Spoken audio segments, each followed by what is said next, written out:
Boom. We are live, folks. We are live on a Saturday night. And as always, here at the Wrasslin for Life Network, a Saturday night stream's always one to remember. We're going to get into a lot of great wrestling action tonight. A new champion being crowned. We got a tournament kicking off. I already got Brian Kendricks in the ring. We had a bit of a pre-show already. The Nasty Boys were here. But me and that pretty face are going to roll you through a couple plus hours on a Saturday night. Who knows what else we're going to cover? Who knows what else we're going to get into, folks? But it's going to be fun. It's going to be a good one. Let's go.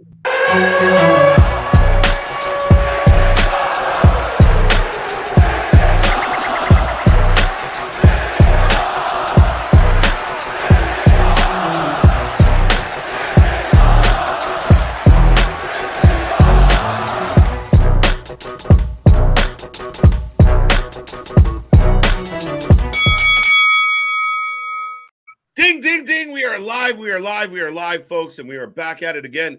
We are here for Battleground Wrestling, Championship Wrestling, BCW, if you will.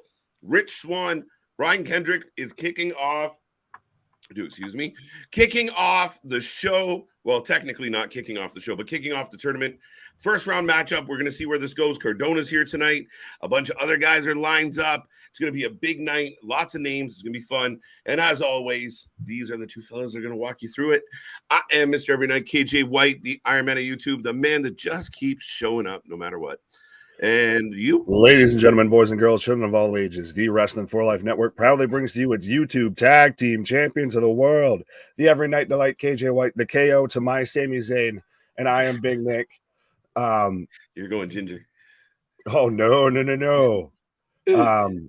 Yes, we did already have the Nasty Boys come out and just take out the Philly Playboy, the Jobber. We had the owner come out. We had all the pomp and circumstance for a pre-show.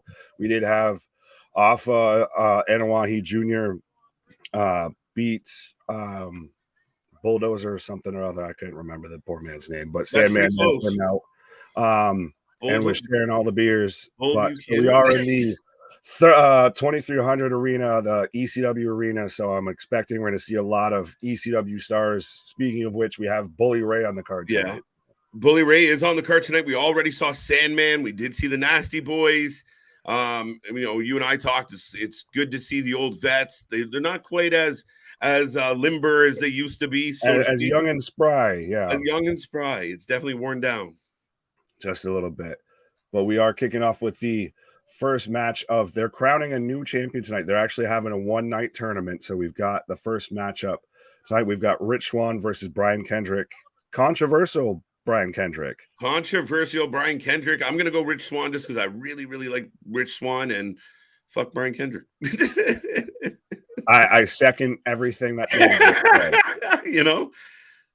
nice haircut. He took the words out of my mouth just a little bit. The man that's been fired by he's the Paxton Lynch of pro wrestling for someone who covers the XFL. The man's been benched in all 4 football leagues. Whose Samsung phone are they filming this pay-per-view with? I have no idea. It's in my I almost wanted to clean my glasses. I'm like, I know. Trust me, as 2 men who wear glasses, I'm like, really? Over here, just frames. Like, what the? If anyone else at home is watching, Chef's agreeing with us. What? There you go.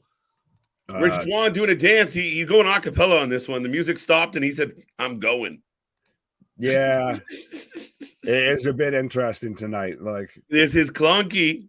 Well, we have, like I was about to say, we have Brian Kendrick in the ring, who's been hired and released by both major companies within the same day. So what a record. Like the man is in the wrestling record books. Now he's dancing. This is not going to get him into the record books. He is very white. It's a little bit like Friday of how you get fired on your day off. Yo, this show right now, this gives me like early ROH vibes. Just like where it's kind of all over. The ref is dancing now. Like TNA. Like, kind of, old TNA, We did just have also, by the way, a former Playboy cover model come out, take the championship out, walk it around the ring, and then put it back in a briefcase and just leave. So is Playboy still a thing? TNA. Is Playboy actually still a thing? Like, do they still do Playboys? Like, they put out... No, like, I'm serious. My ass getting old. Like, do they make the magazine still? Is it all digital at this point? ever since Hef went down, it's just gone out. Yeah, I think everyone lost interest when Hef became the story. Touche. Anyway. I will not confirm nor deny this. Back to the wrestling. TK is thinking in his head, Lance, please win. AW needs more titles on his show. Rocco, I hope not. I want to disagree with the first part of that statement, by the way. TK is thinking. I don't believe it. I do not believe. It could be a relative term there. But, relative. Hassan saying, hi there, guys. How was SmackDown and AW Rampage St. Patrick's Day slammed yesterday? Fair enough. It was the night of big moments. Not exactly with Rampage. Rampage, good God Almighty. Rampage could have used a moment. Never mind that. It could have used going even around when it was supposed to after it got delayed. I will tell everyone out there. Last night was probably the most bitter I've ever gone off a street. I was so mad we stuck around for fucking Rampage because it was nothing. It was a popcorn fart. It was. I was so mad at Tony. Do like I even had to turn around and put a tweet out and everything like that about like literally had a Tony thought of like I literally just watched and was more concerned about the basketball game before your fucking show. It's actually true because we did get it, like especially you because I dipped, but the last little bit of that basketball game, people were getting excited. Then that ended. But then that's still not saying though that we didn't have Masha Slamovich unreal deathmatch Jesus Nick Gage at GCW Eye for an Eye, and then we also had the hug heard around the world between Sam and KO. Those are definitely the two standout things from last night, Nick. I mean, it's crazy. I'm still can't get over Masha. Like, congratulations, Masha. That's unbelievable. We said it. We were emphatic about the fact that she was not going to pull it off.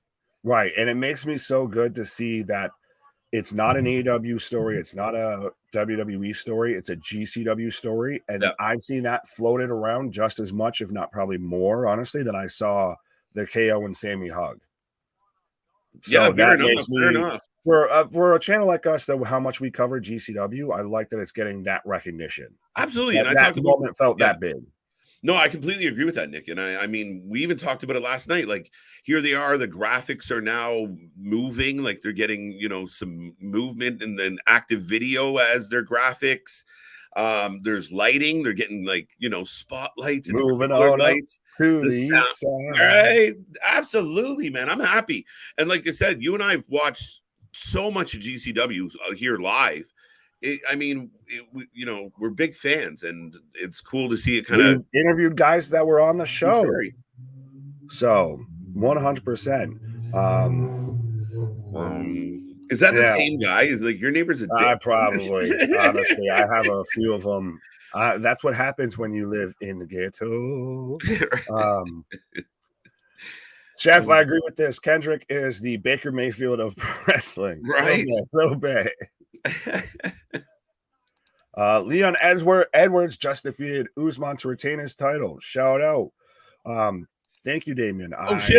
We forgot about that. Well, I didn't want to pay $80. No. But I forgot that it was UFC, but I forgot the main event was happening like now. So that's why. That's part of Edwards won when they were going on beforehand with Afa Nawahi Jr. and everything. I was like, you would think they'd want to wait until maybe UFC's done and then go afterwards, not compete. But shout out at being in the UK too. So shout out Liam win over there. Yeah, Edwards gets the win, eh? Wow. Fight forever. I think that Usman's a beast, and then Leon's just somehow managed to show that he's like his almost kryptonite. It feels. It's funny how certain guys are like that, and then you always do that comparison. Well, if he beat that guy, and then that guy beat this guy, then this guy should beat that guy. But it's the same thing with sports. Like, why do the fucking Leafs always lose to Buffalo, no matter what? Like, not always, but why do they struggle so much with Buffalo when Buffalo's at the bottom of the league? It's just one of those things. It's a fucking hex. Absolutely. Speaking of hexes, Matt said should have gotten hexed out of there. Well, a lot of people thought Powerhouse Hobbs versus Ray Fenix was good. Yeah, but then why did it open the fucking show? Was it just, all right, they're not going to stay past this, so just give it to them now? I don't know. I think their thought is like, if we can pull them in with a really good match to begin with, then we can carry it through. But that's not how it works. You got to make it interesting. And people are going to, kind of throw out, well, it's just Rampage. Well, then treat it like it's just Rampage. I thought the match was okay. I didn't love the match at all. Again, I don't know if it's the right initial opponent for a Hobbs. You put him in a heel faction for no reason, but okay, you did it. Let's roll with Tony on this one. Fine. QTV is a thing. We'll give it a chance. They come out and they're useless. They're fucking pylons. And then they're not involved. Like, if you're going to beat Phoenix and make it like Hobbs is a gigantic, big, beefy dude. And he barely beat Ray Phoenix. I don't think it was the best look for him. I don't think anyone got over in this. Yeah, fair enough.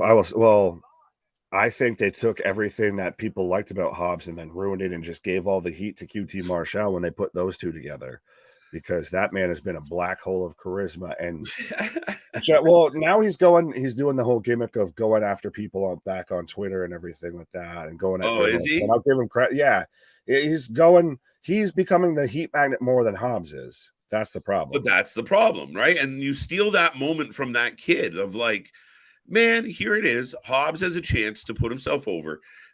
Listen, I'm allowed to disagree with your booking decision. If you made a decision, you know what? Hobbs is going to win it. I don't care that Wardlow just got it. Wardlow's going to chase it again, and people will get back into the chase. Right. Fine. All right. I might not like it, but that's your choice. But make it compelling. And I think doing this, what they did with QT, just robbed Hobbs of everything he needed in that moment. Oh, absolutely, absolutely. Yeah. Small Mark, what up? Damien thinks Colby's next for Leon. Fair enough. Res Evil, what up? What's the bracket for Battleground? Well, we do have Kendrick and Swan right now. We do also have Harry Smith, aka Little Bulldog, DH Smith, versus Bulldog Cardona, who we just saw last night for GCW. Against who? Against Cardona. Oh, that's right. Okay. That's going to be a good match. Well, and then we've also got Lance Archer versus Bully Ray. That's going to be a good match. These are first round matches. And then we've also got Johnny Battleground. I might be spoiler alert of if the man's got the promotion as a last name, but if you haven't figured out by now who that is, I'll give you a hint of Morrison, Nitro, Elite, what have you. Yeah, it's been a lot. He was Johnny Texas one night. He was Johnny Game Changer. Yeah. So yeah, the king of the drip. Poor Seth Rollins hijacked that off him, but that's okay. Well, and he's taking on, and no offense, respectfully, probably the weakest opponent in this bracket of Tony Nese. Yeah, now someone goes mum. I know if Excalibur popped up in the chat right now, he'd tell you how great Tony Nese is, but he is good, but he's been booked to oblivion. I think Tony Nese, though, he's done the exact same thing forever. Wherever he went, he's done we get it, dude. You have a 12-pack. Great. What else? I'm still going to kick you in the face. That chubby guy over there, the Eddie Kingstons and that, they're still going to beat you up. So bring something else to the table. I don't know. Mix it up. Change it up a little. True say. Just stuff. Jack, I completely agree with y'all. Chef saying I agree. Hobbs versus Phoenix was a good match. Yeah, it was good. But it wasn't it. By how long we had to get to there, nothing I think could have really worked. I don't disagree with that. I mean, you back yourself into a corner and you really don't know how you're going to make it better or how you're going to come out of it clean. And then I find a lot of cases on both shows, it's the lazy or the easy out. We'll just do this. Fuck it. Yeah. Small Mark already getting all of his predictions in of Swan, Cardona, Archer, Mundo. Well, Swan taking a swan dive onto the outside onto Kendrick right now. I picked Swan, by the way. You also picked Swan. Stop looking at me, Swan. Stop looking at me, Swan. Everyone else out there picking Swan? Anybody picking Kendrick? Anyone feeling frisky tonight? I don't think so. I think, like you said, it's a man that Oh, what the hell? A frog splash onto an arm. How does that hurt him more than you? Yeah, I'm not quite sure. All of you land from up top onto the ring, and you just belly flop onto his arm. Yeah, it did look comfortable. Fujiwara armbar. Fujiwara. I can kind of do that one. Dome arigato, Mr. Roboto. Yes. Well, if it isn't thumbs up. Well, if it isn't the tribal chief. Who is the tribal chief here? Who? So what's up, man? How's it going? That man has so many nicknames. He really does.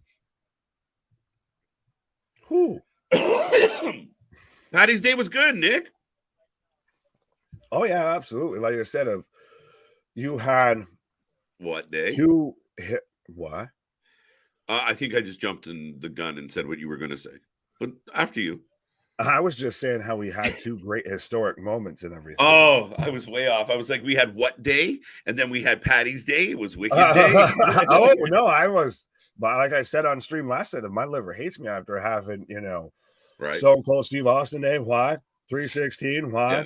Have a Steve Weiser. Why? Listen, I will have to call myself out publicly. To be honest, it was a travesty that you weren't on live stream during what day? It feels my like head would have exploded. Right? I feel like we missed the boat on this one. So, the universe just said nay. I'm not going anywhere. Just bear with me. Fair enough. Yeah, no, I think it was just very much that. Like I said, if I would have it would have become me just saying what the whole time. If I could have been there in spirit with a soundboard. Backhand spin cutter from Swan.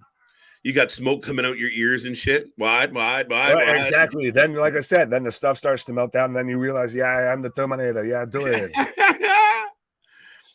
The Nick I've been a robot all along. No, that's not right. Scott, what up? Thank you very much. If Brian Cage can beat Ray Phoenix easily, then Hobbs can't either. That's not fair to say. But he's kind of correct in both fronts, right? Like, okay. So Ray Phoenix shouldn't, Ray Phoenix really shouldn't be booked in that position because he is an upper echelon guy. But that's, I think, part of what I agree with, or I disagree with you on saying that shouldn't be a first competitor for Hobbs because it's somebody that's an upper echelon guy that can take an L. Yeah. So let me just kind of expand on the argument is that Phoenix should go 20 minutes with just about anybody because, like you said, he is a top upper echelon guy. But I guess you shouldn't be booking Ray Phoenix in that position. It was like when Wardlow won and he booked him against Orange Cassidy in a lose-lose situation for your brand new champion. Fair enough. Well, that to me makes a bit more sense because that's babyface versus heel babyface. A little more sense. Yeah, I agree. But it's just, again, you kind of switch. Yeah, Kendrick. Everybody's 0-1 now. By the way, thank you, Scott. Everyone. For chat. Yeah, Scotty. I will say, folks, if you want to help support the channel, if we don't get to your comment, if you want to make sure we get your comment, anything like that, we do have the super chat, the super stickers. But what in the Rudy Blue how Brian Kendrick just picked up the win with the surprise roll up? I mean, to me, it's a little bit of an upset. Oh, it's definitely an upset. Like I said, everybody right now watching is 0-1. And nobody going with Kendrick for several reasons, but Kendrick with the big win. They ruined Hobbs. He was starting to get over with the fans, and now he is hated. No, he's supposed to be the heel. It's the hate that he's stuck with QT Marshall. Yeah. But I do think there kind of is a point in there that he kind of was getting over with a little bit. Like the fans were cheering for him. They were getting behind him. I don't mind him being hated. I think if he would have hit Wardlow with a low blow and then beat him and then everyone boos him for being the dick, yeah, I'm all for it. Let's go. But the fact of QT doing it and taking a lot of that heat off him, that to me was the mistake. And TMZ stuff is just hot garbage, by the way. It's not good. Yeah. I think I would like the people who make wrestling nowadays to be reminded that the wrestlers are not actors. Some of them want to be, but they're not. So stop making these long bullshit vignettes that are fucking awful, i.e. bar rescue. And just, promos where they yell at the camera, and that's it.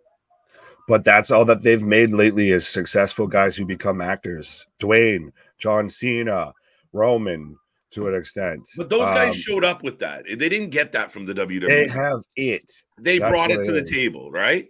Yeah. Right? That's why there hasn't been, it's not 3 out of every 5 wrestlers goes on to be Lance Archer on the way to the ring. 3 out of 5 wrestlers turn out to be Lance Archer.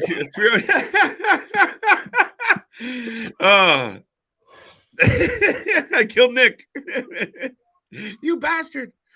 Yeah, so it's not like 3 out of 5 wrestlers end up being good actors. It's few and far between. Yeah. They don't turn out to be Lance Archer coming out to the ring. Yeah. Maybe someone out there can let me know. Lance Archer's back in dark, which makes me so sad. I figured when he got back into the ring, he would be prominent. But again, what do I know about wrestling? But no, that's then you take away the whole 3 pillars. You take away Jungle Boy's whole promo about how you never had to be in dark, Max. Right. Have you? That was the you had to never go down there. Yeah. Well, great. You just buried yourself of saying, I'm not where you are, so I have to go do that. Right. Oh, so Lance trimmed his hair up. I haven't seen him. I mean, we saw him the one night on Rampage, but it is what it is. Lance with the shorter hair. This is going to be a hell of a match. Bully Ray against Lance Archer. Get your predictions in on this one, folks. Who you taking, sir? Who are you going to call? I got to go Archer. Dudley Buster. Right? This entrance taking forever. I'm going to go. I have to go Lance. Fair enough. I'll go Bully, even though I know I'm wearing the what shirt. I am the what man, and I've got him right now just because I'm watching on Fight, have him pretty much staring me dead in the eyes right now every time I say what. But I think especially they're in Philadelphia, they're in the 2300 arena, the old ECW arena. You're going to have Bully Ray go on, and you especially have seen his work in Impact and everything, to where he's probably one of the few top guys you would say in that company. Oh, absolutely. The only bad thing about Bully Ray's booking right now is he's hanging out with Tommy Dreamer too much. And no offense to Tommy, everyone's got a soft spot for Tommy. Tommy seems like a super nice guy. He grinds my gears on a couple things, mostly on the podcast, but he seems wonderful. And that all being said, he's just not where he used to be. You know what I mean? He's just not. And I'd rather not see him. I'd rather he contribute his brain than his body. Yeah, touche. That was poetic, KJ.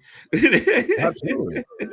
Goddamn philosophical and shit. I'm philosophizing tonight. Yeah, philosophizing. Is Jake the Snake with Archer? No, that was my question mark. That's what the question I started earlier and fucked it up. But yeah, Jake the Snake, is he with Archer or not at the moment? He might be on Rampage. He's not here tonight with them. But no. Damien's taking Lance.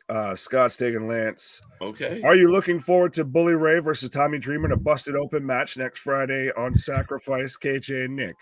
You mean in whichever way the wind blows is however who bleeds first? Yeah, I mean, I assume Bully's going to win it, but Impact's kind of crazy. No, see, I literally meant of whichever way the wind blows. Literally, one of their heads open accidentally. So right, both of them are put in bubbles. Yeah. So Bully just chucking the furniture all up in the ring.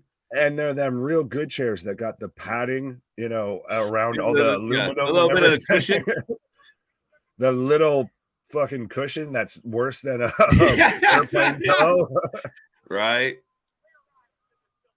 You're half convinced like that shitty piece of wood that they put under the cushion would have been better off just to be the metal chair in the first place. But that's how you know they're not gimmicked. Right?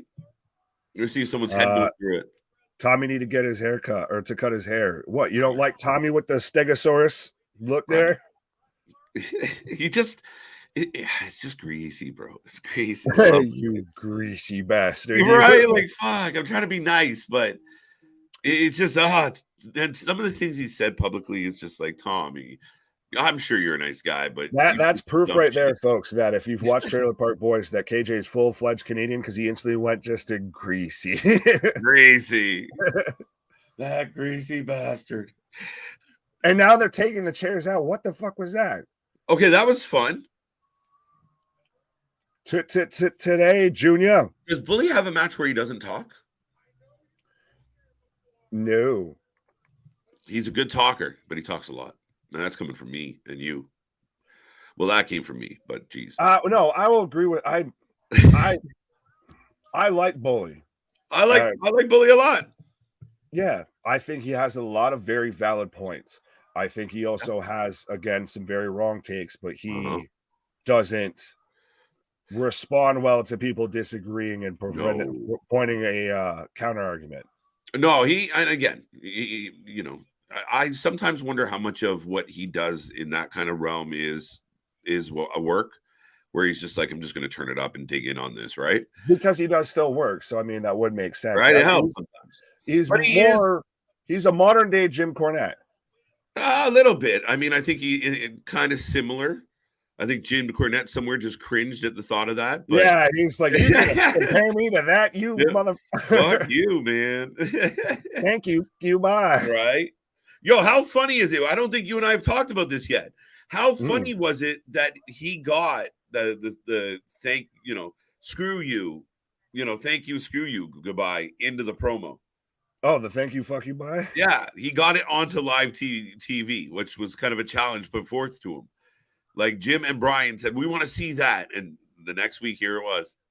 But that's Maxwell, Jacob, right? Friedman. But it shows people are listening. Oh, absolutely.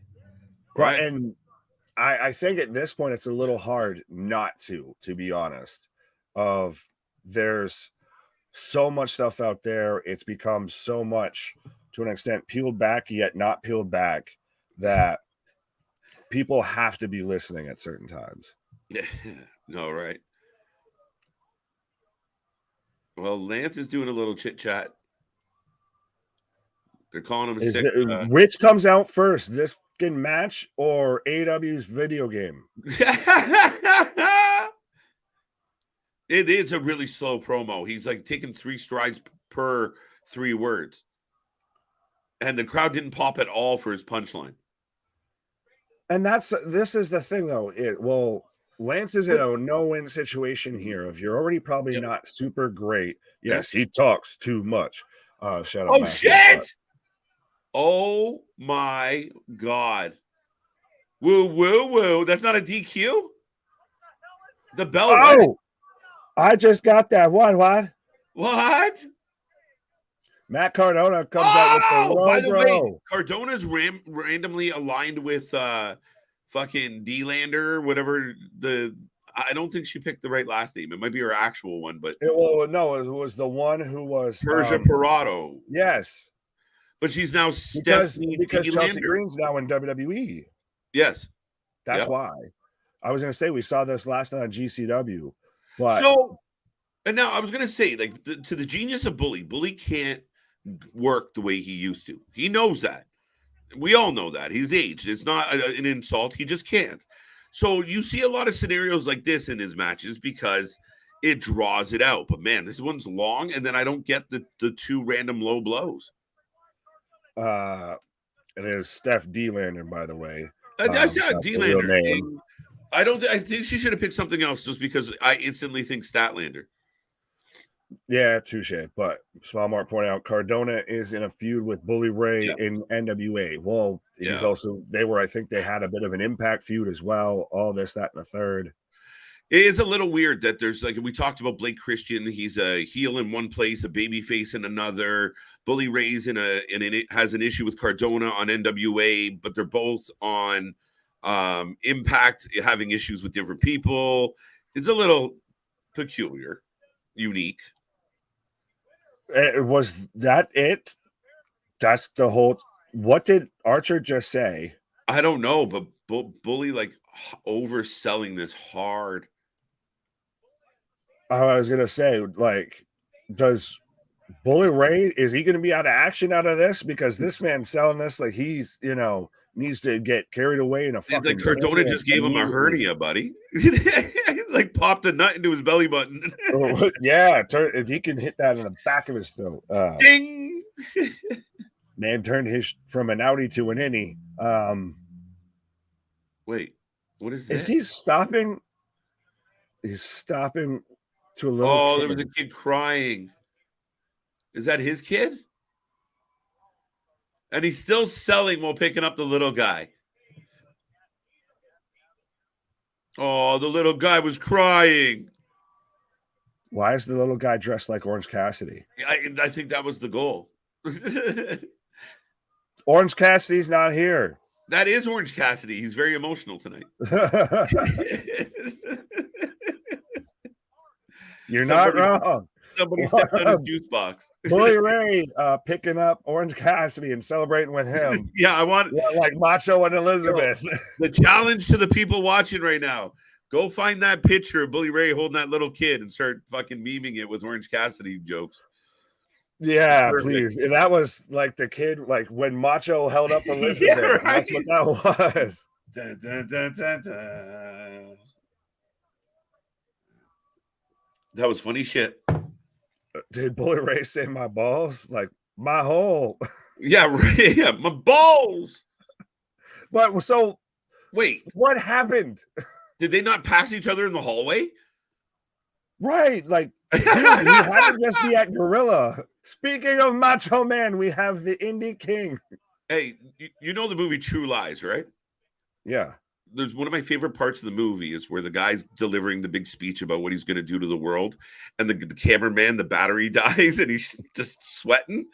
That's all I can think about trying to watch the cover. Like, are they using an old fucking handheld? Like, you gonna flip the VHS? What are we doing? Right.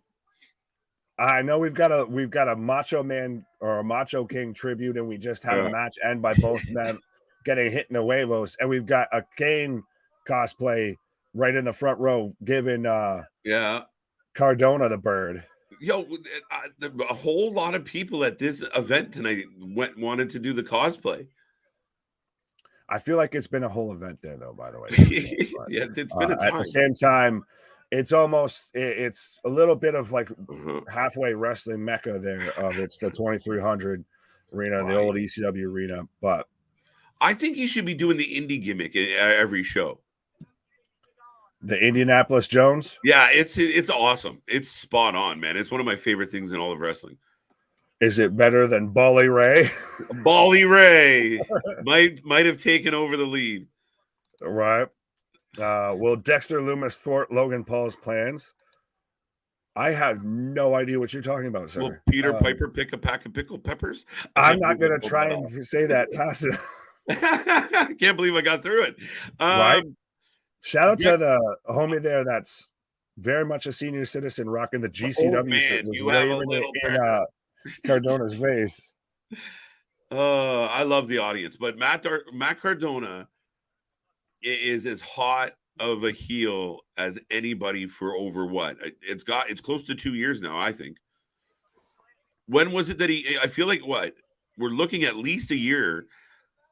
I think it was the end of 2021 when he won the GCW title, right? I want to say it was then, or maybe even towards the start.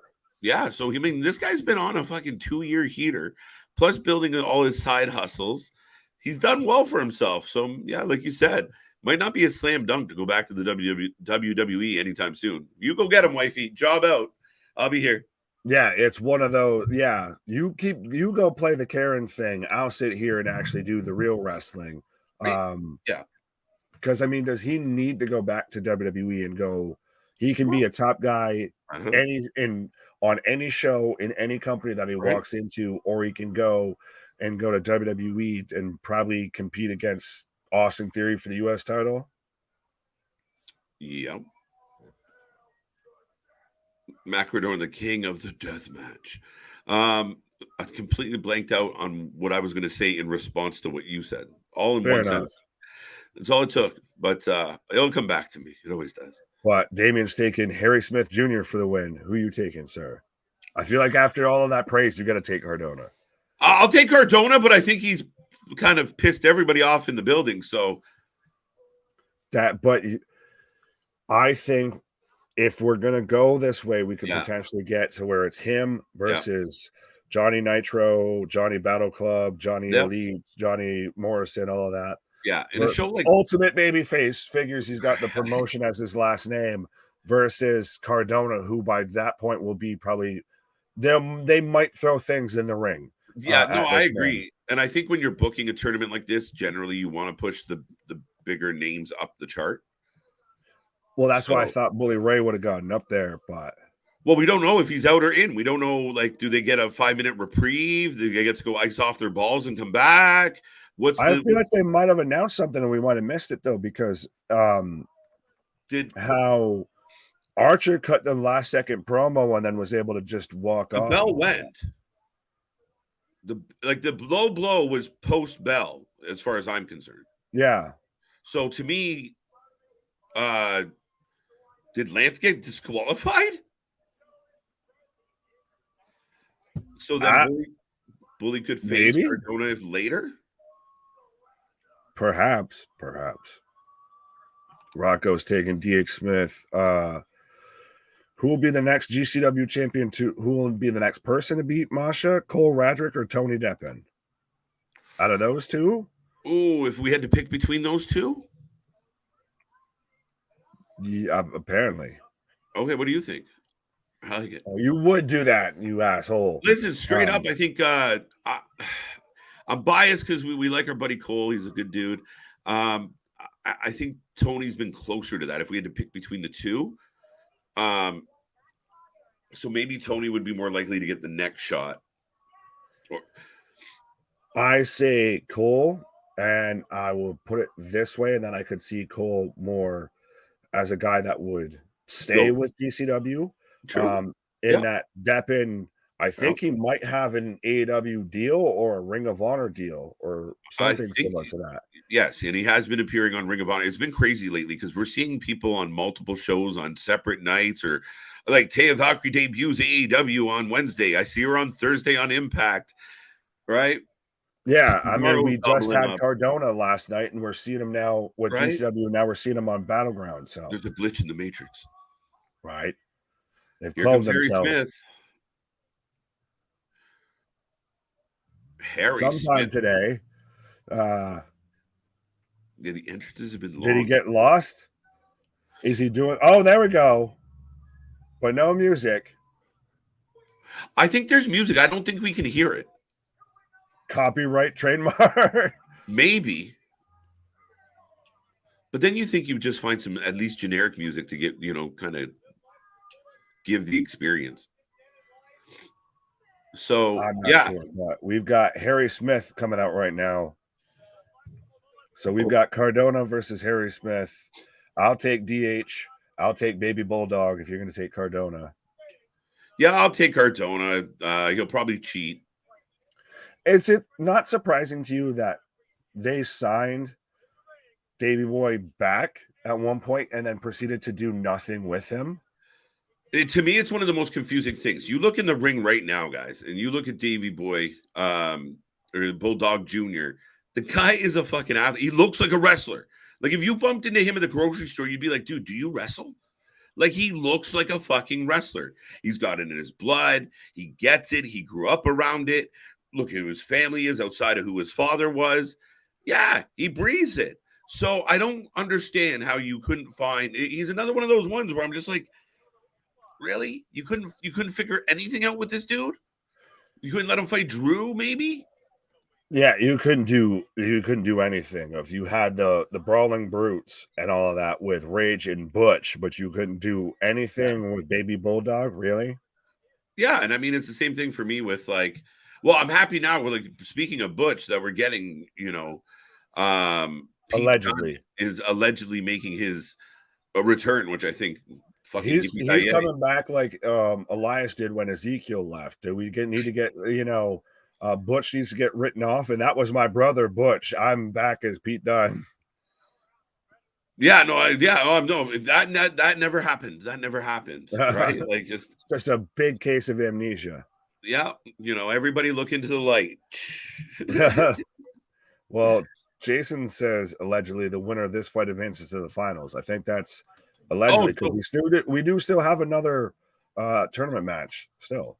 Well, okay, so that is a little shite that Bully and Lance, one of the biggest. You got to imagine when you build this out and you start putting out the posters, Bully and Lance would be a big draw as far as this card goes. They don't get to scrap, and now Harry or Cardona gets a bye to the final. I don't want to confirm if that's true, but if that is the case, it's bullshit. Yeah, it's a little shitty. Well, Small Mark here says something that you definitely won't find shitty of. Alley Catch, I will defeat Masha for the GCW title, and KJ's over there. My heartbeat still. Yeah, being completely unbiased, Ali's absolutely amazing. I think Masha's going to have it for a minute, and I do think there's a handful of really strong competitors in GCW that will give Masha a run for her money. So I was emphatic for multiple days on this stream, on this channel. Masha's not going to win, deathmatch Jesus can't lose. So right. if they announce Masha versus, look, for all I know, Speedball beats her on Sunday. Could you imagine? Right, in his home country. Shocks the world. But that would, I see what you're saying, because that would make Masha's moment feel that's so small, that's so insignificant. It would look like, so Nick Gage wouldn't do it for a guy like Mike Bailey, but he'll do it for Masha. Yeah, well, that's my thing where, do I think that's realistically going to happen? God, no. It would be like you said, it would minimize a really cool moment. I like Masha. She's deserved it. Dude, I said she was fucking due. Like she had multiple title matches and she just kept coming up short. And I love when you see that genuine emotion, like when it's real emotion, because she's thrilled that, yeah, look, like I just beat Nick Gage for the GCW title. That's like crazy shit. Well, like I said, of both shows that we were watching initially, and where we should have ended instead of staying around for Rampage, right. We ended SmackDown with KO and Sammy hugging, and we ended GCW with Masha Slamovich beating Nick Gage for the GCW championship. And we ended St. Patrick's Day on such a high note until Rampage. Oh man, next time we were like, hey guys, we're gonna stick around and watch Rampage. Just when we ask you guys, tell us no. Yeah, just leave. Just bail on us when there's no one here. We'll catch you the next time. Cardona on the second rope yelling at Junior Bulldog here. I like the fact that Harry rocks the Canadian leaf on the buttocks. Pause. It's just where it is. I don't like that it's there. I'm just saying. Well, that's not the way you phrase how it sounded, right? But is it me, or has every match really tonight so far? Granted, this is the third match. We had Swan versus Kendrick, which was pretty good. Ended in a weird roll up. We had the double row bro, and then now this is again like that match was starting off of super slow, super drawn out. Like we're gonna give this plenty of time. Ooh. Well, the whole pay-per-view is built around this tournament. You just had a bye, so you got what? You're going to have 4 more matches, I believe, if my math is correct. Maybe, I think. Will the battery on the VHS recorder? Yeah, like fucking survive. That's a Razzie. Oh man, the quality is not great. I have over the last while, I think it's increased. Not a shit ton, but you got a lot of like these promotions like Battleground. They put on good shows, but they do a lot of, we'll book you in, and we don't necessarily like the name draws us to the show, but then we don't exactly get what we anticipate when we get to the show. We get something like the Bully Ray Lance Archer. And well, it's a bit more like an all-star game type feel. Like there's no super continuity from one show to the next. Right. It's look at the names we have here tonight. And that's where you have some of the indie, the indie regulars, the guys and girls that are usually on the circuit. You get one of their matches in the midst of it, and it's like, oh shit, this is a really good match because they're going to pay their bills, right? When you're getting an upfront check just to say like, well, thank you for being here. We really appreciate it. Now, can you just kill 15 minutes of our TV with you on it? That's where it's like, oh, fuck, this could be better. On paper, it sounds great, but they don't, Right. Well, I was going to say, speaking of that, I've got frames to all hell. I think Cardona may have just tried to quit the match and was walking off as the crowd singing, nah, nah, nah. Right. Like, didn't. Now we watched a Battleground show last year, and I can't remember what it was their tribute to ECW. That was a really fun show, a really good show. So, I mean, we have always optimism, and this one on paper was a no-doubter that we were going to cover it, just because, I mean, I wanted to see fucking this match, the Bully match. Archer versus Bully Ray Sullivan. Yeah. I can't believe Kendrick won. I can't believe Kendrick was booked. What's up, Heather? How you doing? I worked hard today. I enjoy my job. Atta girl. If you're going to do a job, do it hard. Pause. I was only going to pause and you made that 10 times worse. I meant, you're the worst. I know, but I'm perverted, so. Oops. I'm looking forward did it again? I'm looking forward to Cammy Brickhouse. Pause. Camille. Okay, there we go. Her women's title on this card as well. Okay, there you go. Camille's been excellent. Is it? Yeah, Camille versus Vita Von Star. Vita Von Star. That's Camille for the win. So I'll see. Let me get more of a vibe of how we're going so far, because the two matches that we've been here live for has been Brian Kendrick won and a double low blow. So okay, just can you let me? Is your shit glitching like a mofo? Oh yeah, mine is literally like. I'm waiting for the video to still buffer or something here. It's streaming via phone line tonight. Dial up, right? Of a certain vintage.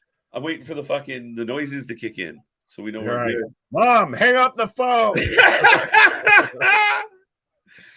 I'm trying to watch the wrestling. Hang up the phone. I'm trying to download. You're fucking up my Napster. Oh no, LimeWire. LimeWire was a trip though, and I know we're gonna go on a weird tangent here because why not? But mine's frozen, completely frozen. Yeah, we're glitching all over the place. Cardona is in control right now. If you guys haven't made a prediction, get it in there. What were we talking about before that? I don't know. Here, we'll save ourselves from going down the old nostalgia lane here for right now. But I'm home, relaxed, and watching YouTube. Well, nice. I'm watching you, watching me, watching you. What? Wait, what? What? What wrestling are you watching? We're attempting to watch Battleground Championship Wrestling. Battleground Championship Wrestling. Tonight they're doing a tournament for their new champion. Did they have is this the first ever Battleground champion? I believe, yeah. Yes, this is their inaugural championship, because this was a promotion that started last year. It seems you've seen a few promotions. I think there was one in Australia that popped up at one point. You had 5-Star Wrestling that popped up in the UK. They just became the Aussies are getting all-star game wrestling promotions. Yeah, no, the Aussie wrestling, is it WSW right now? That's getting a lot of love. TJP just became the first ever champion. Who we congratulated him. He was nice enough to acknowledge the shout out. But yeah, congrats to TJP. That was excellent to see him. He's been a great wrestler. He didn't really get much of a shot with 205. I like TJP better than I like Ali. So. I feel like a lot of guys that were on 205, whether it be Cedric, whether it be Kalisto, whether it be whether it be TJP, were pretty much hamstrung by being on 205 Live. They had to wrestle within a box, I feel, when it comes to keep in mind that's what part of Pac's problem, right? Part of why Pac walked out, and he wanted to do a job to Enzo, so that wasn't going to go over. Not going to work for me, brother. Right. Vita is the female commentator for GCW. Yes. Thank you for the reminder on that one. Yes. Shit. I only watch WWE and AEW. Well, thank you. Expand your horizons. I was being encouraging. Pause. I understand that, but I'm twisted. Happy Saturday. Yeah. Right. Bulldog going to the top. Oh. He looked a little uncomfortable there. No, but I think he just glitched, actually. He looked like he tripped, but it was just the 720p here. Yeah. Huge leg drop from the top. He hit him so hard, Cardona froze in the air, and right now I'm about to demand my money back from Battleground Wrestling. Oh, bro, you have no idea. Fight. You have no. I've watched some shows on here. Blackcraft Wrestling, dude. I saw that. When did you watch Blackcraft? I saw it on the list, and I was like, "The fuck is this shit?" I watched that. Well, when it had like it's like Anarchy something or whatever. Like, okay, this was a while ago when it was the we're talking about the one that was sponsored, that was ran by the clothing company, right? Okay, yeah. It was the most awful shows. I want to say it was around like Mania 34 weekend, potentially. Okay. That I watched it on Fight, and it was literally Fight just did nothing but give back refunds. They had a last minute match to where the ropes were replaced with chains. Like, you literally had the club owner towards the end of flicking the lights on and off. You had like a 15-second main event. That's how I know Matthew Justice. Okay. Is because he was the main event on that show. Oh shit. Sorry, 2 count for Cardona. And folks, is it 2 or we're gonna get the 3 in about an hour? Right. I don't know what's happening, but yeah, no, we got a 2 count. You know what? Took a while to get there, and they did like promo, like 3 long-winded wrestlers in a row. So, right. But this match has actually been a really solid match. Glitchy, but solid. Yeah.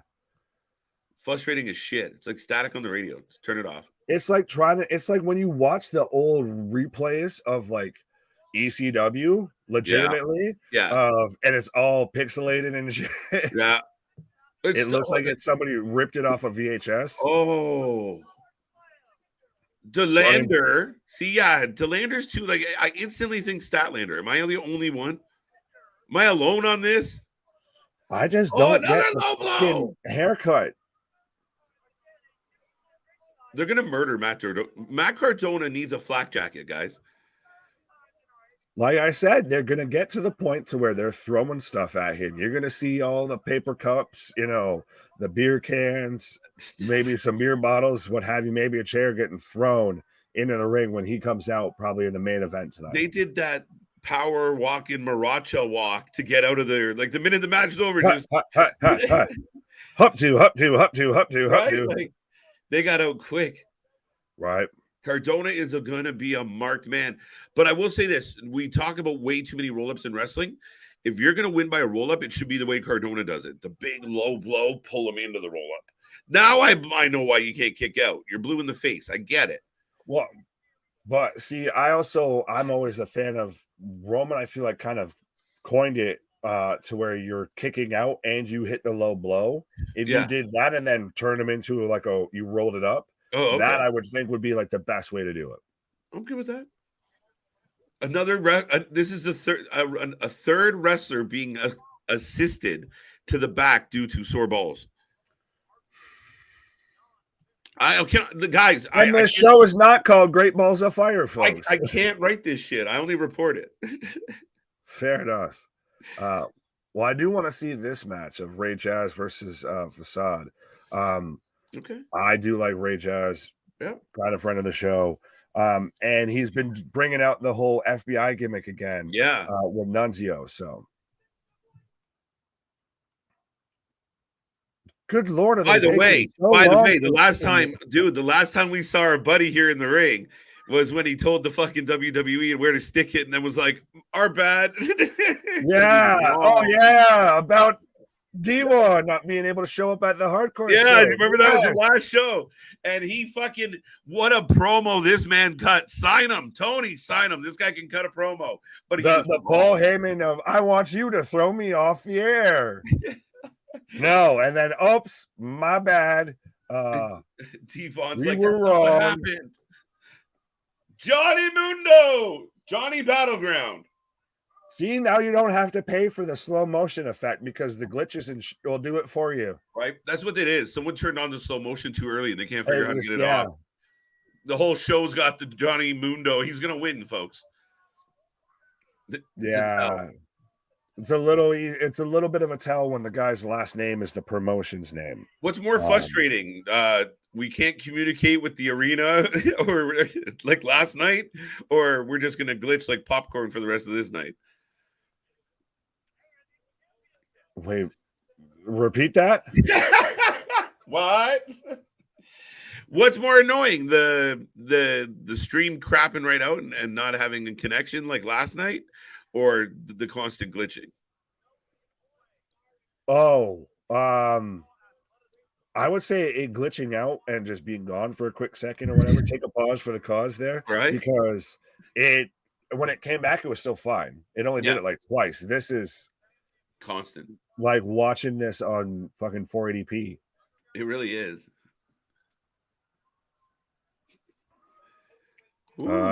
So crazy thing, GCW was supposed to have like 9 shows in a row the week of WrestleMania. Yeah, the collective. Don't. Why did you say that out loud? Now I'm going to be here for 9 shows in a row. You know what? This year's a little different, and I mean, we will be covering as many shows as we can. But some of the timing of things and such is just really interesting, and they got a lot of like midnight, 1 a.m., 2 a.m., 3 a.m. shows, and it's like I'm not quite sure why. Because last year I think we covered 4 GCW shows between Thursday and then we watched a replay. One of the only shows we ever walked out on this stream was Joey Janela's Spring Break 2 last year. It was not bad.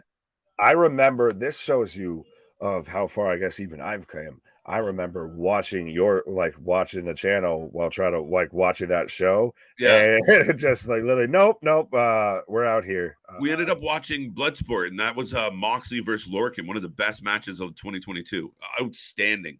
Right. A lot of blood, as you could imagine. Hence the name Bloodsport. Yeah. But I kind of like it. I mean, like, part of me had vibes of like, this could be the future of wrestling. No ropes, like that old, like that, the semi-rounded half pipe ring. I kind of like it. I kind of dig it. It reminds me obviously of the Jean-Claude Van Damme movie Bloodsport. Yeah. It's the little, Yama pit fighting.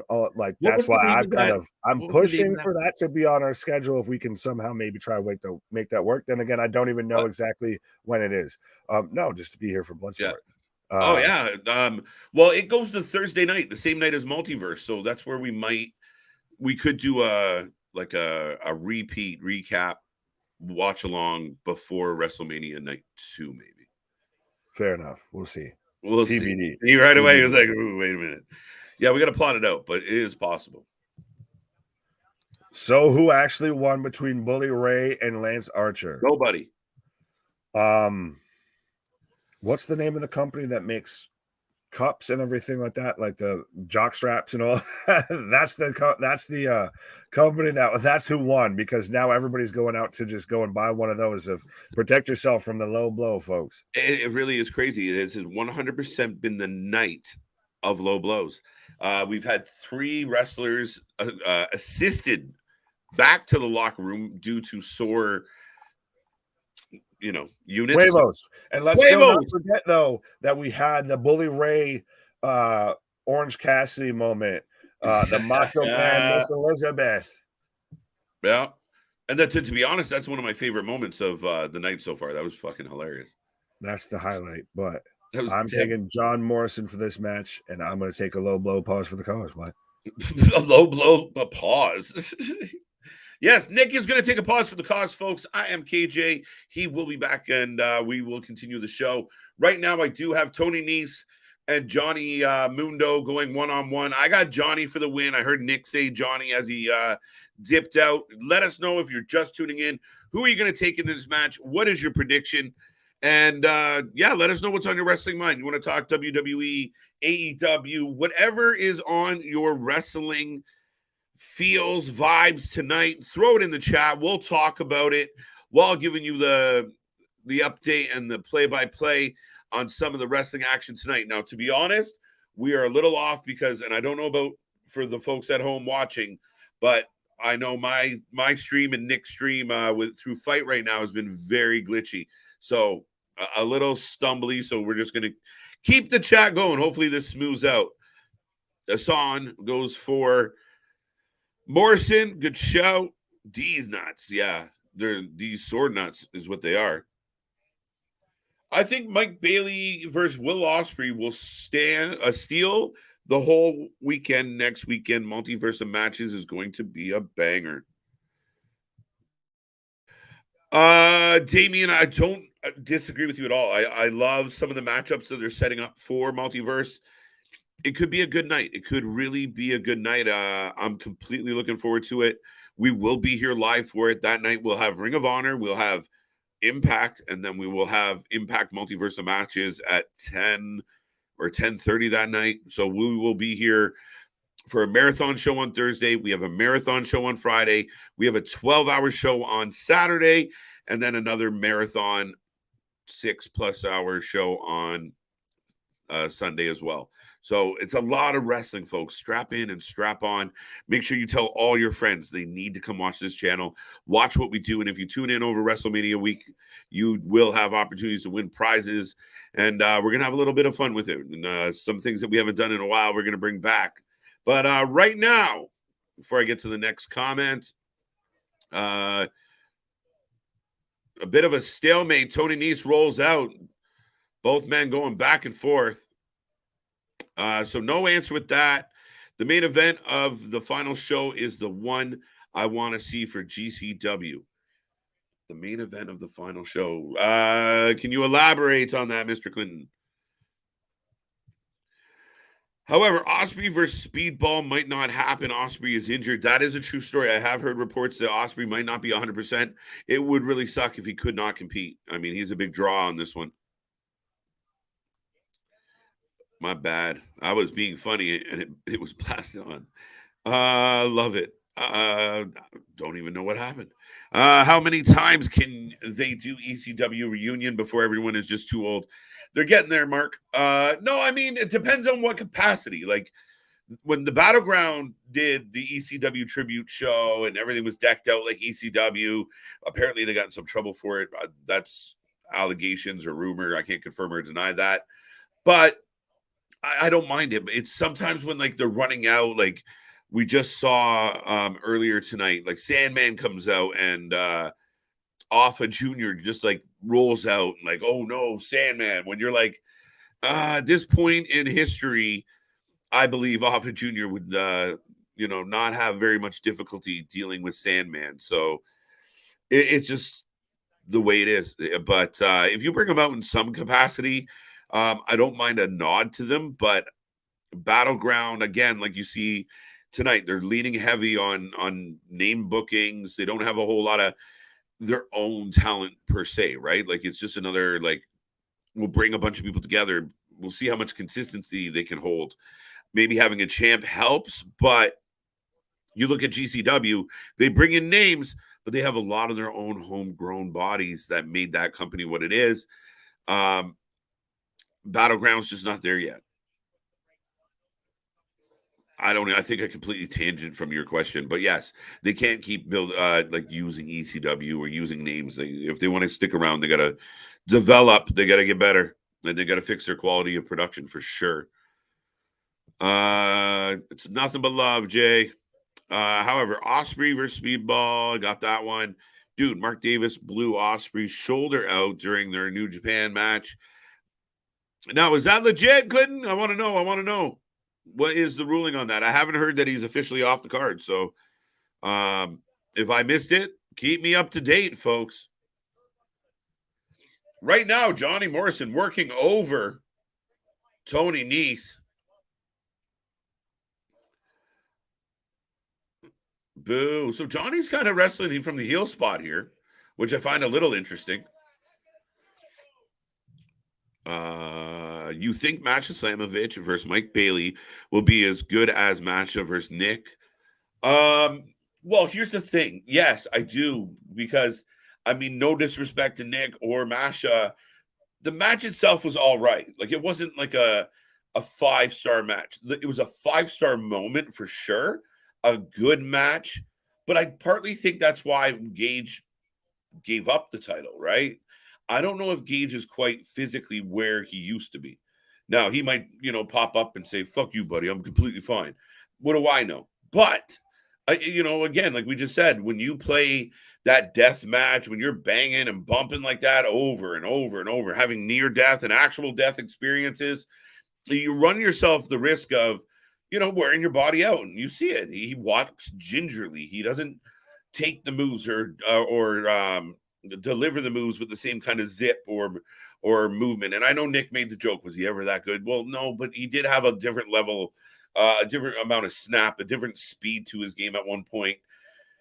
So yeah, I think Mike Bailey and Masha are going to put on a hell of a match.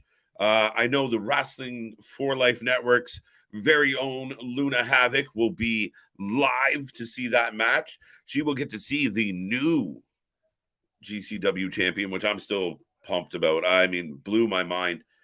But yeah, I think that it's going to be very interesting. I joked to Nick before we came on tonight. I was like, what if Speedball in Canada beats Masha, shocks us again? Could it happen? Now, I think it might take away from that big moment Masha had. I think Masha's going to have the belt for a little bit here. So I'm looking forward to it because she is a monster, and they can set up some really good matches for that title. And the main event for final night of GCW Collective is Speedball versus Golden Star Kota Ibushi. That's what I'm talking about. Oh, okay. Should be a hell of a match. Absolutely. Ibushi against Speedball. And again, some people have soured or are kind of indifferent about Ibushi. But at one point, I mean, a lot of people really loved Ibushi. So we'll see. It's got all the makings of a great match. Speedball has got to be one of the most sought-after bookings in all of wrestling. And everywhere he goes, he wins. Everywhere he goes, he looks good. The guy is an outstanding wrestler, and he's had a hell of a 2022. He's turning it into a great 2023. So, yeah, the sky's the limit for Bailey. And we keep seeing him multiple times in a weekend. Like, he's everywhere. Yeah, I know I saw Ospreay next night on New Japan cup his arm in a sling, and his arm looked all kind of messed up. It was pretty bad. Well, then there you go. So, I mean, I wonder what happens in the absence of Ospreay. You're going to need somebody, right? You're going to need another name. Could they pull in well, shit. They don't have Jay White anymore, so they can't pull him in. Kenny, get in there. Go represent us. How would you feel about a multi-venue WrestleMania? I feel like that's where it's headed for Mania 40, 2 venues, 2 nights. Also, like 4. No. What about 2 venues? Like, would they do Saturday in one venue and Sunday down the road in another? Maybe try and capture 2 markets, or could they do one in like completely like separate places? Like, one in Texas and one in New York. Interesting. I struggle with that. I just don't want to devalue WrestleMania too much. I think too much of what we've done with the product over the last decade with wrestling is devalue. A lot of the things that mattered in wrestling kind of get devalued and brought down. But I don't think it works. I don't like the idea. I think you want everybody together. You want to create that pandemonium. They're there for 2 nights. You're locked in for a weekend. You're going to follow the herd, just walking around the Mania festivities, just give me a t-shirt, give me a fucking foam finger, where can I take a picture? Here's 20, just spending money. That's what it's about, spending dollars.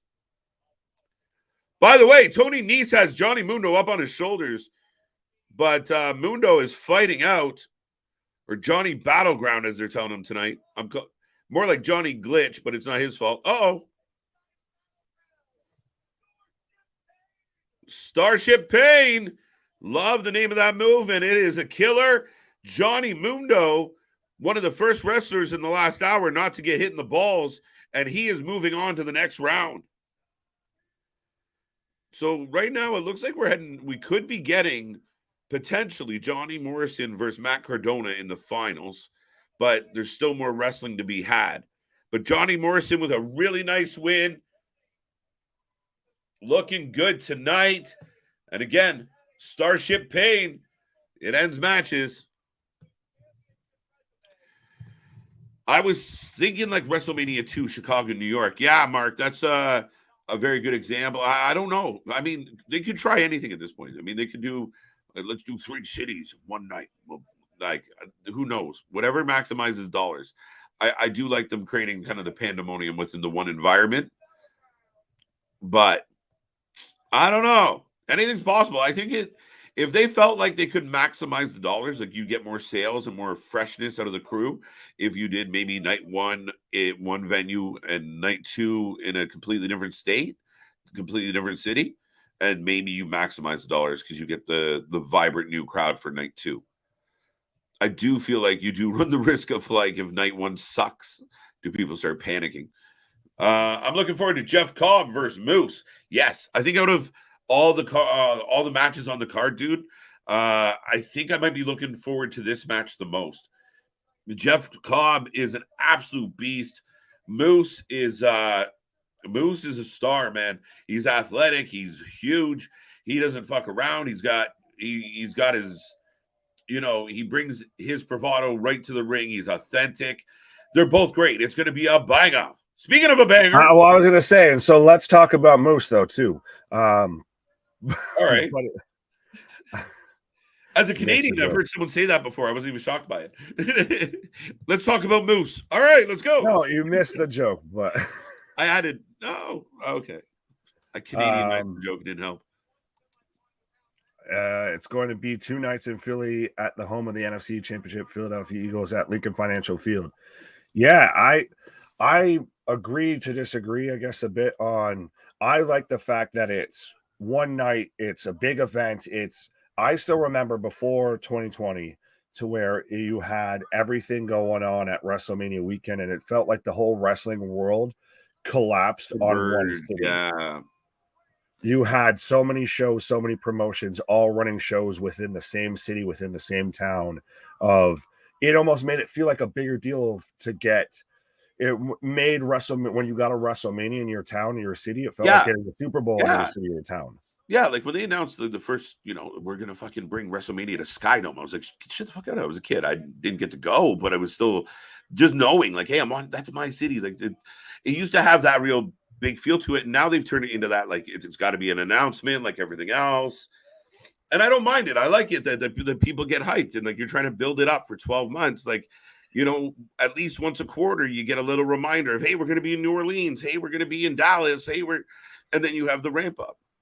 Yeah, it does feel like that big, end of the season kind of vibe, I feel. I like that. As we're already getting Cardona again. Cardona is back out. So big win by Johnny Mundo, the first guy to not get ball sacked, and Brian Kendrick against. And again, I think there's music. Like, I think Brian was stomping his feet to music that we can't hear. But Brian just, like, almost fell in the ring. His arm looks, I guess he's selling his arm, or. Yeah, honestly. This is so glitchy, bro. I wonder if their attempt to knock down the audio for the entrance music is causing all the glitching. It's gotta be or something, because I still keep wanting to, like, refresh my stuff. But every time that you're like, oh, it's glitchy, I'm like, well, at least it's not just me. It's like when you pause your stream and let the fucking buffering get ahead. Yeah, it's if you remember, like, Daily Motion and stuff like that, it reminds me of, like, trying to watch stuff 100%. On there. Hundo P. Yeah. All right, so now we're like, now we get to, like, crystal clear here for like 10 seconds. Yeah. Whoa. Oh, he's back. Oh, now Cardona gets nutted. I've got Bully Stratisfaction. Oh, it's time to nod and roll. Okay, so Cardona's out. What a shit show of a tournament this is turning out to be. Yeah, and this is Bully just now flipping the double birds at Cardona. So we're using this to build their NWA match. Yeah, I was about to say that, bro. Is that that oopsies? No, I bet you that's how you got them on the card. Yeah, true say. And that's what we talked about, where you're like, you're selling sizzle and there's not a lot of stake here. That's 4 low blows tonight. We're about to probably get in the finals. Eminem. One half of Eminem versus London and Kendrick. Right? Shout out like SmackDown in your house, bring the pain, all of that. Right. Because we're gonna probably get Brian Kendrick versus Johnny Battleground, Johnny Morrison, Johnny Nitro tonight as the main event. After these messages, I'll be right back. As KJ takes a little sponsored pause for the cause of, I guess, am I sponsoring? Are we sponsoring Bully Ray's promo right now? Of course, this man would pause on a man who, hates the what chant. But I've got Bully cutting a promo right now going at Cardona.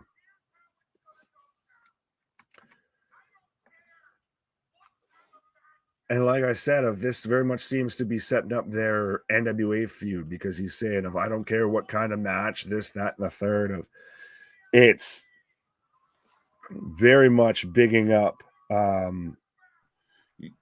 Sorry, I know I'm not supposed to be here, but yeah, go ahead. Bully's throwing out all these stipulations. He's trying to come up with a stipulation for him and Cardona. Well, and it's all to get these pops of, TLC. I remember he's been in that match. Texas Death Match. We saw that recently with Hangman and Moxley, right? Oh yeah, we clapped for that. And no referee will hold my fucking ladder, as he says. So again, like I said, Bully at times makes a lot of really good points, I feel, when it comes to professional wrestling. But it's more of how I feel he responds to when people disagree or present a counterpoint, that at times where we differ. But I do, like I said, if I could put him as a modern day equivalent of Jim Cornette, of a little bit of the old man get off my lawn, but does bring up a lot of valid points that you need somebody that's got that history in professional wrestling to point out. Jake, what up? I will take this time to let everybody know, we are the Wrestling for Life Network. We are here covering anything and everything. We do have the Discord. We do got the merch store. Absolutely. Links are in the description of the video and the description on the channel, all of that. Go and hang out with Jake over in the Discord.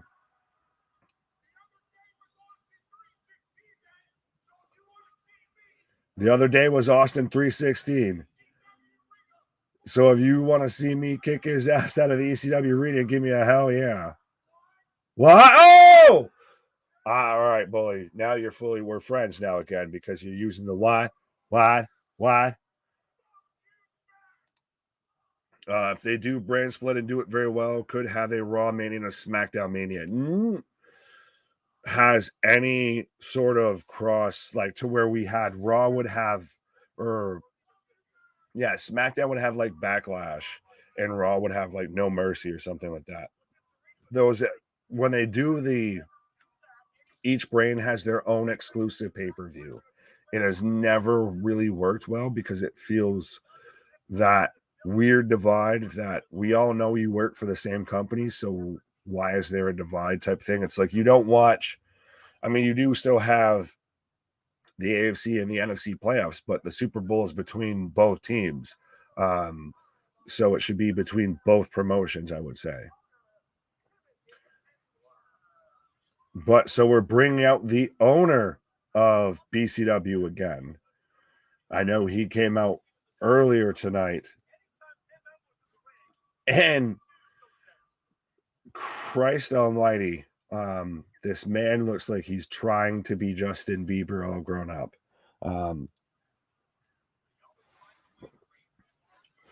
Why the vest? Dude, is that the boss from Grandma's Boy? A little bit. I feel like he was one of the characters on Grandma's Boy. He does a little bit look like he'd say, someone would have to tell him, dude, you sleep in a car bed. Yeah, freaking sweet car bed.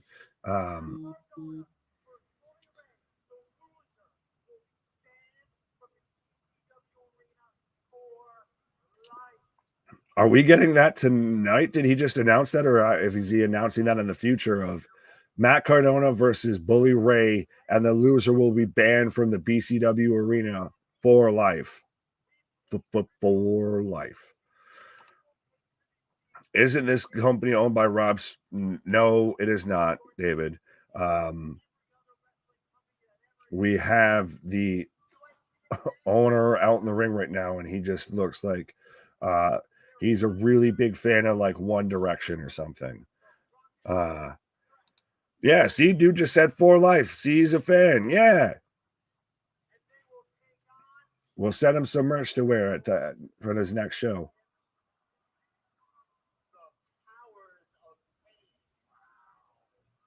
So he's out here announcing a couple matches.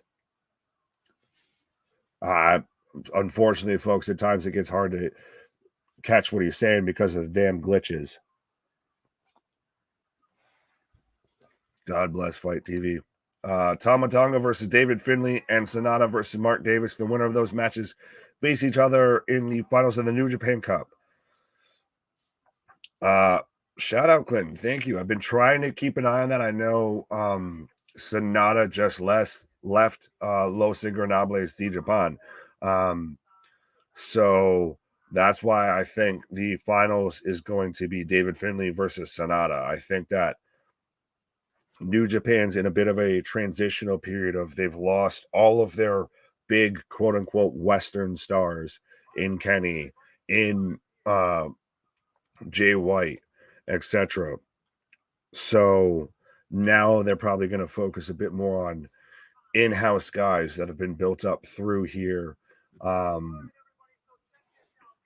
know obviously they still have Okada, who's, you know, the end-all be-all, the final boss when it comes to New Japan, but even that still, he feels like so much of an afterthought right now, even too, like I said, of David Finlay taking over. Yo, he just shot at Cornette. Well, you're going to have to fill me in on it because I missed it. But Battleground Barbecue. So this man's advertising a tailgate before the show out in the parking lot of the Battleground Barbecue, and I don't know how I feel about it. Of the wrestling fan in me wants to say of, you know, well, that's a little markish, but I mean, I dig it at the same time as being, you know, a Buffalo Bills fan and tailgating. But I think right now the biggest stars in New Japan are Mercedes Moné. How you feel about that, we can talk about. Which he even is trying to petition to get on Forbidden Door too. And I think David Finlay taking over Bullet Club has instantly elevated that man to the top of the heap, I feel, a bit when it comes to New Japan. New Japan's been able to do with the Bullet Club what WCW wanted to do with the NWO. No matter what, it has still felt at least some bit of, it's a big statement to be in charge of that, to be ahead of that, to be a member of that, etc. Finlay versus Sonata main event. That's what I would call for the New Japan Cup. I want to see Mark Davis versus David Finlay just so I can see David Finlay get his butt kicked. He's got coming. Fair enough, Clinton. Fair enough. Fair enough. Sorry. David Finlay saying, I mean final. And we are in a intermission right now, and it took me a second to realize that we were in intermission because the lights just kind of went black, and then they took forever and a day to pull up the graphic right now. So as we've seen before with some of these shows, we are in an intermission. So let me know what you're feeling so far tonight, who you've got for your prediction to be leaving here as the inaugural Battleground Championship heavyweight champion. Let me know what you're thinking about when it comes to anything and everything when pro wrestling. Christ, we could sit here and go back to talking about Bray Wyatt, you know, just up and leaving. They have done well to still squeeze juice out of the Bullet Club. They've always treated it seriously. That's the thing of it. And I know I say that a bit in jest of with, you know, being the elite, and when the Young Bucks were there, it wasn't maybe as serious as it could have been, but it was booked in a top light. It was booked, you know, as top guys are in it. It never really fully got to, well, I shouldn't say it got to a point to where it had a B team, because it kind of did, but that was also a bit in its heyday, and it learned soon enough and well enough when to kind of, end that and nip that a bit in the bud, and it's really kind of closed in to being just the top guys that we're pushing. Damon says Jeff Cobb called out Kenny Omega for Forbidden Door 2. What do you think? I would like to see that. I'm a fan of Jeff Cobb regardless. I would honestly even like to see Jeff Cobb maybe one day in WWE or anything like that. I think we've even I think I might have at times, mentioned about him being in the bloodline or anything like that. Of just bring all the Samoans in, just bring them all in. But no, Jeff Cobb versus Kenny Omega to me, and I'll say something that might be a little bit spicy. I'd rather see that match than Kenny versus El Hijo, Del Vikingo. And I know that's the big hot button topic now of you have one side but there's no story to it, which is very true. And you can't expect the AEW audience to just watch all of professional wrestling, which I do get and I do agree with, and I'm a bit more in that camp. I do think it's going to be a good match. I just personally, I think it's going to be a lot of set up to spot versus I think Jeff Cobb is better at in-ring psychology and can make a story with Kenny and it's that punch counter punch that, you have Kenny that's the athletic, quick, snappy guy versus Jeff Cobb that's the powerhouse versus you have El Hijo that's I'm going to do all the flips and all the spots and you're going to applaud because I did a 1080,000 corkscrew moonsault, but at the same time it really meant nothing within the match besides that moment. Clinton says, however, I see Bullet Club could probably take the finals because Bullet Club is collecting gold left and right as of now, and I think they want to keep the momentum. Well, especially if they are building to a Forbidden Door 2 there has been the halfway rumor, I feel a bit floated around, that if Jay White was to sign with AEW, that at a Forbidden Door 2, you could do David Finlay versus Jay White and make it make sense that way. Granted, that depends on if you think that Jay White's going to sign with AEW. I would say that's less than likely. But there is a lot of potential that you could do that. Christ, you could almost even, if you really wanted to force it, and if, say, Osprey's out hurt still, because I've heard that they're trying to do Osprey versus Omega at Forbidden Door 2. Why is there an intermission? Because they need to fix the glitches there, KJ. They need to try and get it back out of 480p. They realize that they heard us complaining and they're like, shit, we need to fix this if these guys are going to talk about it. But I know we've heard the talk. I've at least heard the talks about Osprey versus Omega 2 at Forbidden Door 2. But if Osprey's legit can't go with that, and Omega David Finlay, you could probably make that work. But do we also then maybe get a match involving the new Elite, since maybe we get Hangman Page back with the Elite, since everybody's been using that as seed. AEW can do long-term storytelling. I feel like they backslide at times into a lot of stuff. I don't know if half of what they managed to pull off was intentional or if they just managed to pull a rabbit out of their hat. But I will give them credit I am excited for that. That is something, and it's so weird and not weird at the same time, that it's the EVPs are the ones that have had the story that's gone throughout the entire company. Do you think Forbidden Door 2 may be used for New Japan to get out of the Jay White ban from New Japan angle?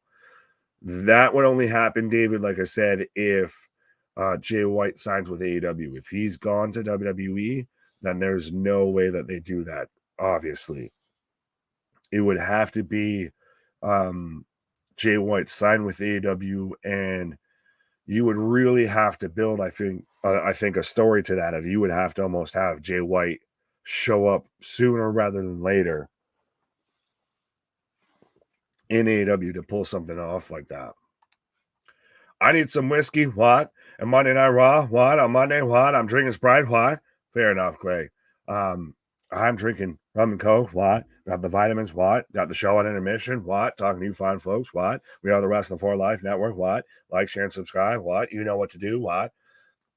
That absolutely, folks. No other channel out there is giving you this type of wrestling coverage, this personality, this type of banner, this back and forth. We're the wrestling channel, even the wrestlers tune into.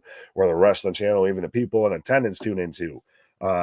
And Christ, trust me, I bet you there's probably some people that are in attendance into this right now. Just, all right, what's going on here? Because they just shut the lights out on the house. So that seemed like, all right, we got to go home now. Thanks for coming. House of Glory is showing them fight in April 14th. The Rascals making their debut on that show. Damien, I feel like you wrote that sentence backwards a little bit, but if you're saying that the Rascals are making their debut at House of Glory on the 15th or the 14th, I don't know if it's exactly a debut. I feel like they've been there before, but that might be more Wrestling Revolver than House of Glory because those two shows end up seeming to kind of run back to back. But Monday Night Raw, Dwayne Johnson returns. What? No. Roman Reigns returns. What? So probably the modern day Dwayne Johnson returns with Roman Reigns showing up on Monday Night Raw, which we'll be here live covering. But Dwayne's not coming back. Unfortunately, we've already set it in stone of Roman Reigns versus Cody Rhodes. And I feel like that's a bit of why people still think that Roman Reigns may potentially, allegedly, retain at WrestleMania, and we still then turn around and set up, and we finally get to him versus Dwayne, because I feel like that's a match that still needs to happen, but it calls into question, does that match need to happen with the championship? That's the bigger question.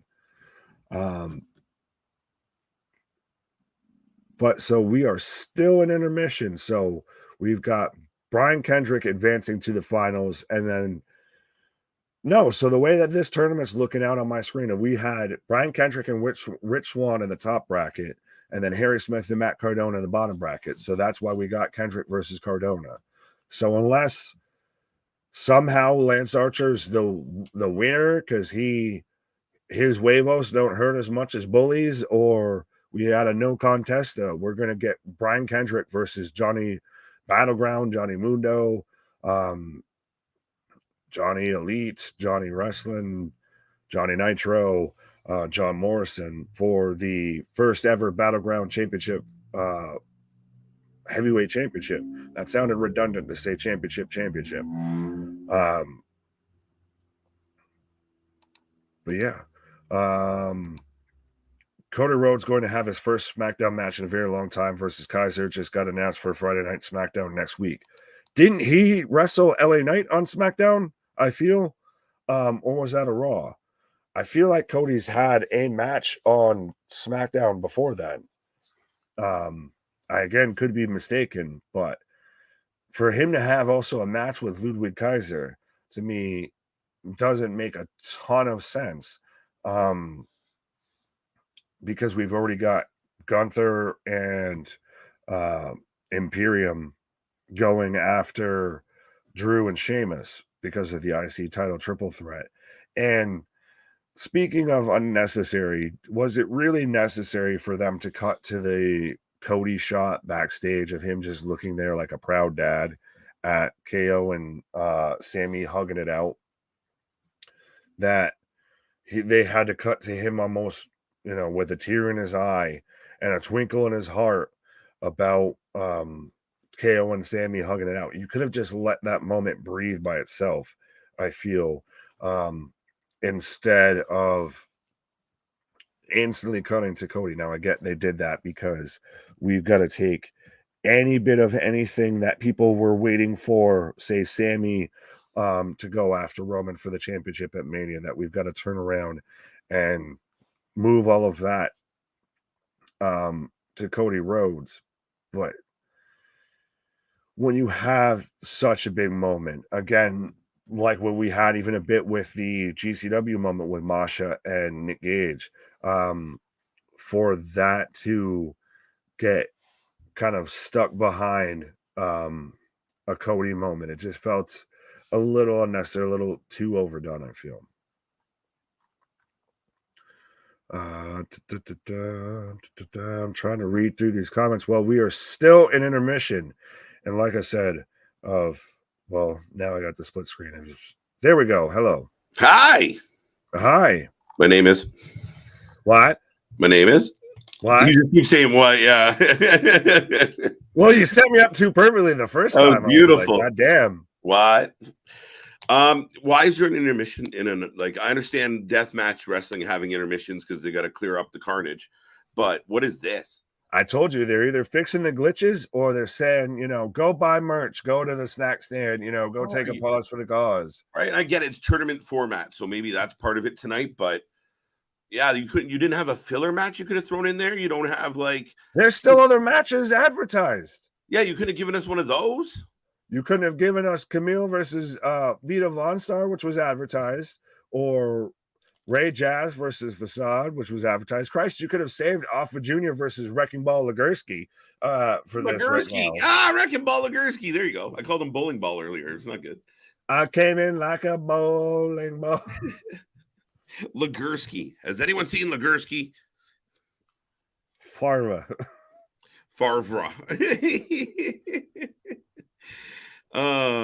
But yes, so folks, if you're just tuning in, we'll give you a quick update right now. So Hendricks moves on, takes on Cardona. Not Hendricks, not Jimi Hendrix. Jimi Hendrix did not show up. I could use some Jimi Hendrix the way I'm feeling right now. Right. I felt bad because I didn't know the intermission was coming when I took my pause. Neither did I. Right. It's like it's unintentionally. Obviously, we by now, if you know, we'll take pauses for the causes because we're here all the time, covering anything and everything. And at times when you get stuck and you take a pause and your partner's left with the intermission, it's like, great. So I have an anchor now. Right. No, it's funny. It came up and I'm like, oh man. No, it's just you have good timing. I tend to have timing like that. Right. WWE Monday Night Raw, Dwayne. Oh, you clicked on that one. Folks, keep the chat going. Keep it alive. What was the rest of the update here? So Cardona's out. So right now, Kendrick is in the final against versus Johnny either. Yeah, unless they declared a winner out of Archer versus Bully. Talk about a Cinderella story here in Brian Kendrick in the final. Like I said, it's Eminem versus Kendrick and London. You know what this takes me back to is last time we saw Kendrick in a tournament that I can recall in the big Daniel Bryan hug in NXT. Right in the was it the 205 tournament? Something like that. The breakout? No, it was I think it was 205 tournament. Yeah, him and Bryan had that big old hug. I loved it. Are you going to do the NWA 312 pay-per-view April 7th? Tyrus versus Chris Adonis is the main event of the show. Yeah, just barn burner. Let's fucking know. We're gonna look at the card. Damien, we always said if you bring us a good card, we'll watch it. And I know you've been around for a minute, bud, and you've done it with us several times where you're like, hey guys, check this out. And we do, and next thing we know, we're covering it. And a couple nights we've added shows on the fly. So we will check out NWA. We did not cover the last NWA pay-per-view because it was up against another company and the other company's card was much better. I don't know about Tyrus as champion. I don't know about Tyrus versus Chris Adonis drawing people. I don't know about watching a pay-per-view where the Gimp's running around. It's a bit over the top all of a sudden. You understand, Nick, why a guy like Nick Aldis might want out and did get out? Right. And to me, that's the thing is it's not even an issue with exactly the talent on NWA. Like nope. I would still like to see Chris Adonis get a masterpiece Chris Masters WWE run, even if he's there and he goes again. He's in a fucking faction with Austin LA Knight. Oh, LA Knight even. I was thinking Austin Theory, but yeah, if you do same type of shtick, and he's there, I'm fine with that. Yep. It's more of the overall booking of an NWA show. Yeah. There might be a match or two I'd want to tune in and watch, but the rest of the card, I have no intention of watching. Well, yeah, and I mean that night where Cardona had to relinquish the title, like we talked about, it was a really good pay-per-view, and then it got really complicated. And Corrigan was out there looking useless, and no offense to him, I like what he was trying to do, but it's gone down a different path, and I don't know if it's working for them. Yeah, it's gone down. It chose the wrong direction, I feel, when it comes to creatively. Yeah, and you go back through our archive and you watch when we covered the Crockett Cup and we covered all the NWA shows right through last year, and they just started tapering off. And I used to say, you know what, NWA really does put on a banger of a pay-per-view, and they've lost that over the last few. I hear announcing. Yeah, I hear announcing. I don't see announcing. We're gonna be starting up the second half here. So is this what it was the owner guy out there just to tell everybody, like, hey, during intermission there'll be hot dogs in the parking lot? I feel like it might have been a bit like that. That's a bit how we started off the show, and we had the announcer out there explaining how there is, concessions and merch, in the lobby. So. But so wait, you mentioned about the owner took a shot at Cornette. I missed it. They were chanting. I think a few of them were chanting Cornette or something akin to it, and he went and I didn't catch the whole thing, but it was like Jim Cornette doesn't something akin to like Jim Cornette doesn't have the balls to leave the house, so blah blah blah. Like he took a shot at Jim Castle Cornette. Yeah, being a bit of a recluse, right? But I guess that seems more like a spitball at Castle Cornette. Yeah, like it was more of a you might want Cornette, but he wouldn't even leave the house to come fight me, kind of thing. So because he doesn't need to, but that's neither here nor there. It'll be interesting. I catch the full clip, but if anyone else out there has the actual quote, I'm really curious. But yeah, they were chanting Cornette's name after that too, so it made me laugh. Fair enough. Well, and then we've got Stu Grayson versus John Moxley just got added to Dynamite Wednesday. I've seen that advertised before. How do you feel that Stu Grayson's now back all elite? I like Stu Grayson. I do. And even when he was with Uno, I thought he was the better of the two. Like, I really like what Stu can do. Small guy, but he's like that Ciampa like style guy that he's going to smash you in the face, but then he'll like flip over your back. I like him a lot. Again, there's some of these bookings where it's just like, why? So the Adam Page Dark Order BCC thing is still happening. But at the end of Dynamite, we had the BCC squaring off with the Elite. So why is it not Moxley versus one of the Bucks? Or, because we've got to save that for Blood and Guts. Yeah, no, I mean, but you do the singles match, right? Like usually you get like a singles match to build up the animosity. So you just pick two random guys out of the group. I wouldn't do Moxley, but so they're still it's very fucking overcomplicated and very scrambled. I'll defend it by a squirrel. I'll defend it because I feel like with this, they're slow playing it. To me, it's fitting that the EVPs and their buddies have been the only ones that have had any sort of actual correct long-term storytelling done with the company. I don't know if it's been I think they slow play this. Yeah, I don't know though. See, okay, I'm fine with slow playing, but I find like all these storylines, like, so this starts with, Mox and Page, bleeds into BCC Dark Order. Then you get Jericho Society mad at the champions. The Bucks still want their belts, so they get involved, and the BCC's mad at the Elite. Page is kind of with them, so does that mean he dropped the Dark Order because he's got his old friends back? Or we don't know if he's with them. They just did the standing behind him type thing. They didn't show that they were aligned. Very true, but I mean, to me, it's just a lot, dude. Of like you said, there's like 22 people out at ringside at the end of the show last week.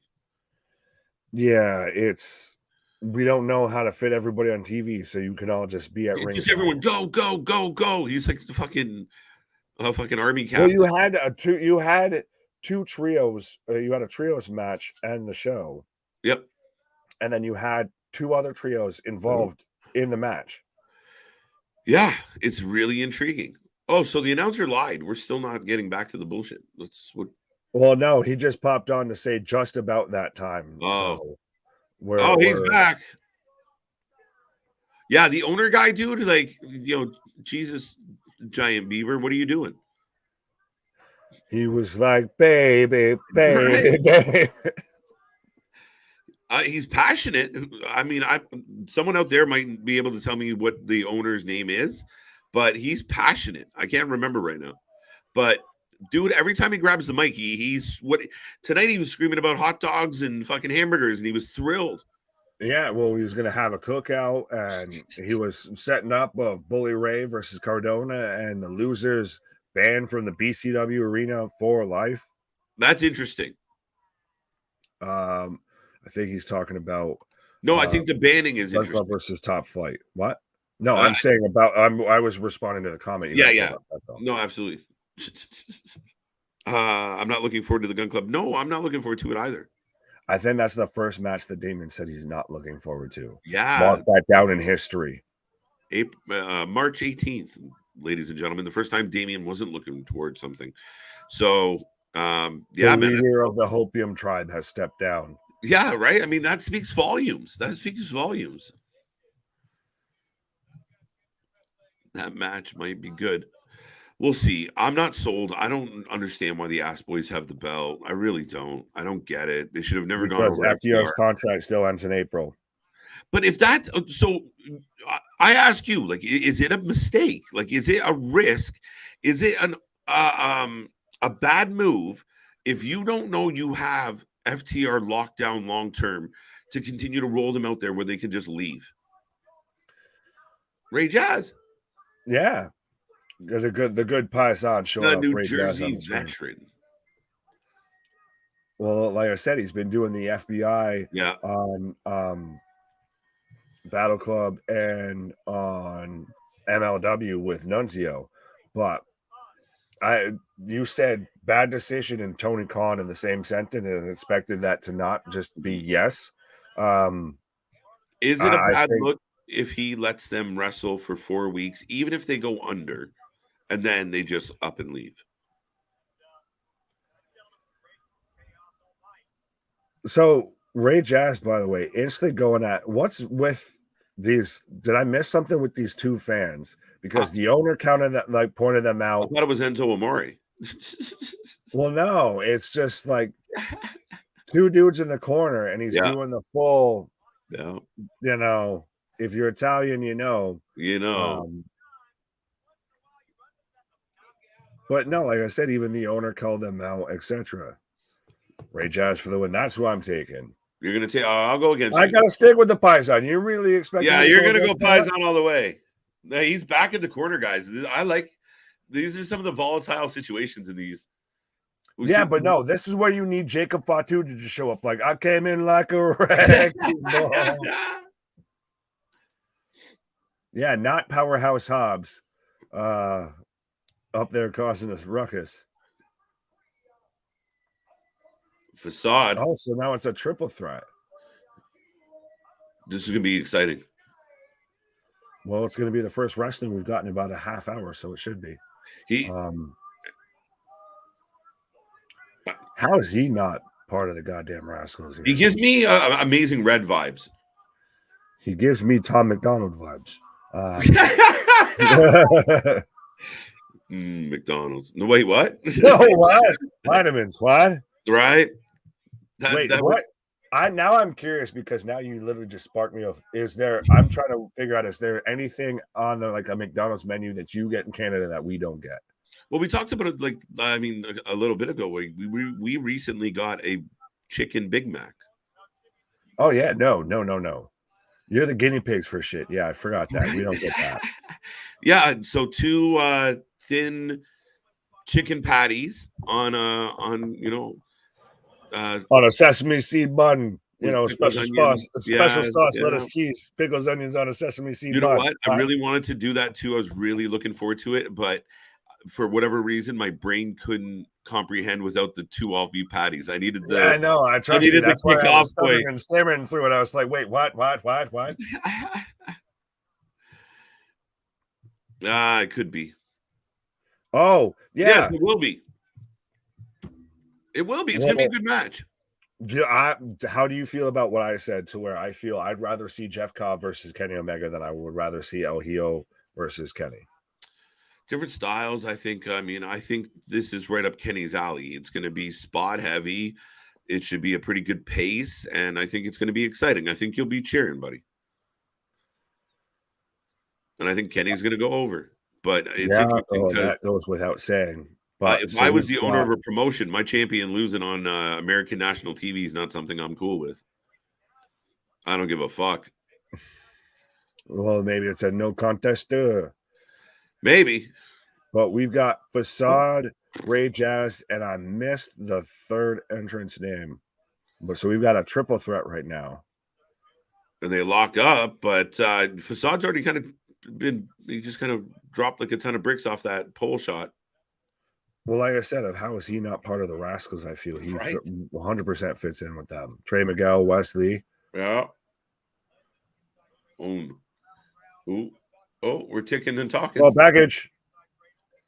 Full package? Inside cradle? Inside cradle, the full package. Pause. Oh, definitely pause on that. Oh. Hawkins. See, we don't have as many glitches now. So see, that's what they have to do. Maybe that's what it was. The intermission. They were like, shit, everything's been on buffering. Bill, we got to reboot. Yeah, and they had to unplug the router and plug it back in. They were waiting for the shit to connect again. Yeah, and it just took a hot minute because, like I said, now it's not all in 480p. We don't have, the glitches, the botches, the spots. 100%. It's nice and clear on my end, sir. Yeah, it just took us a minute. That's why they took the pause. GCW will take a pause because of thumbtacks and shattered glass. They took a pause because they needed to fucking upgrade to high-speed internet.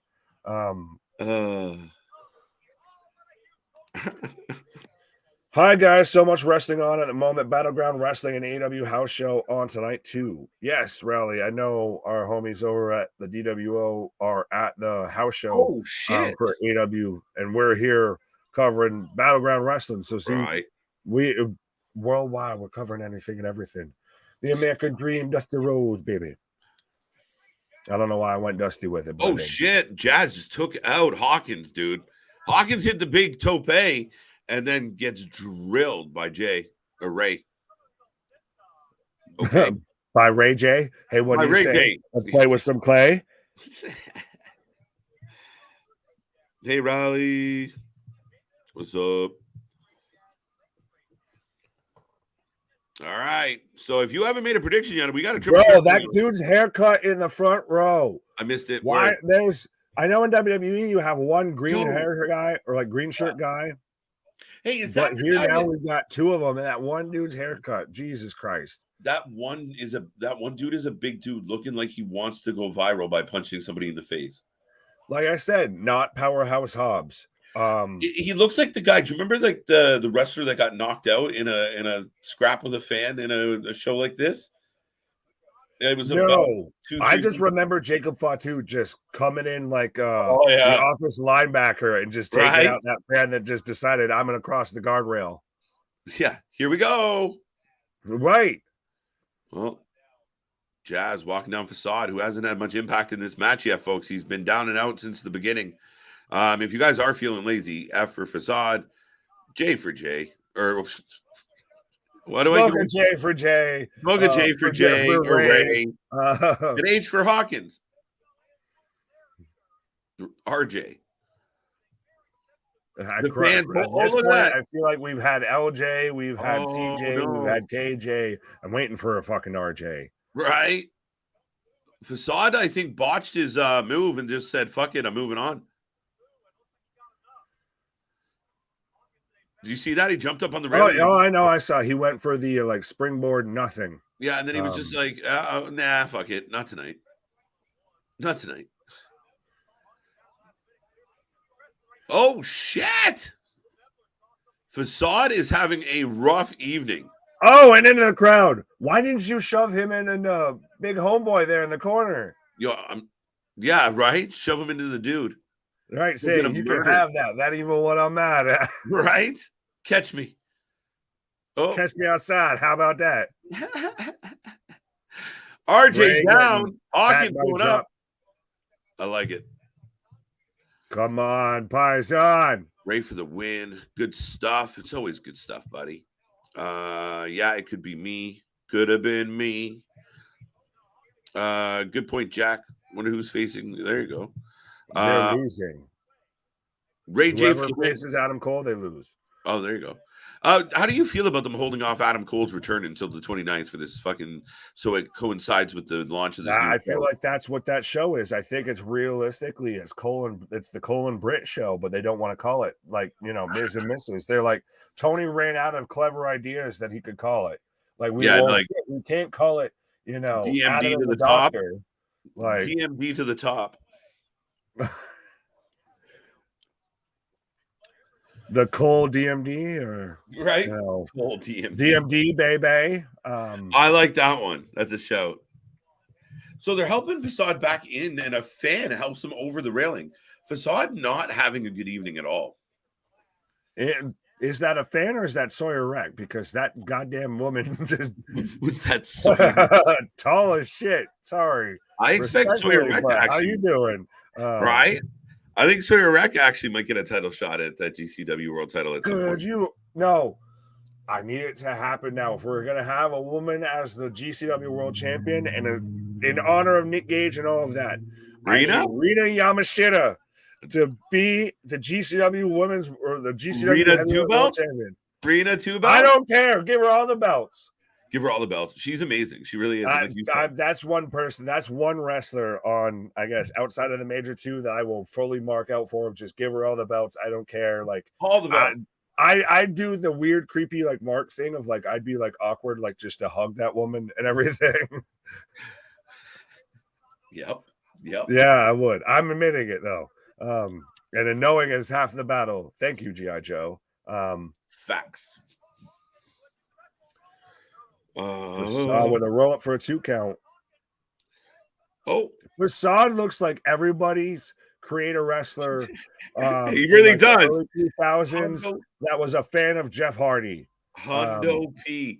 Know how many times I had to make a wrestler that had fucking like the same haircut, the tassels and everything, and everything's highlighter color because that's all you could get. Right.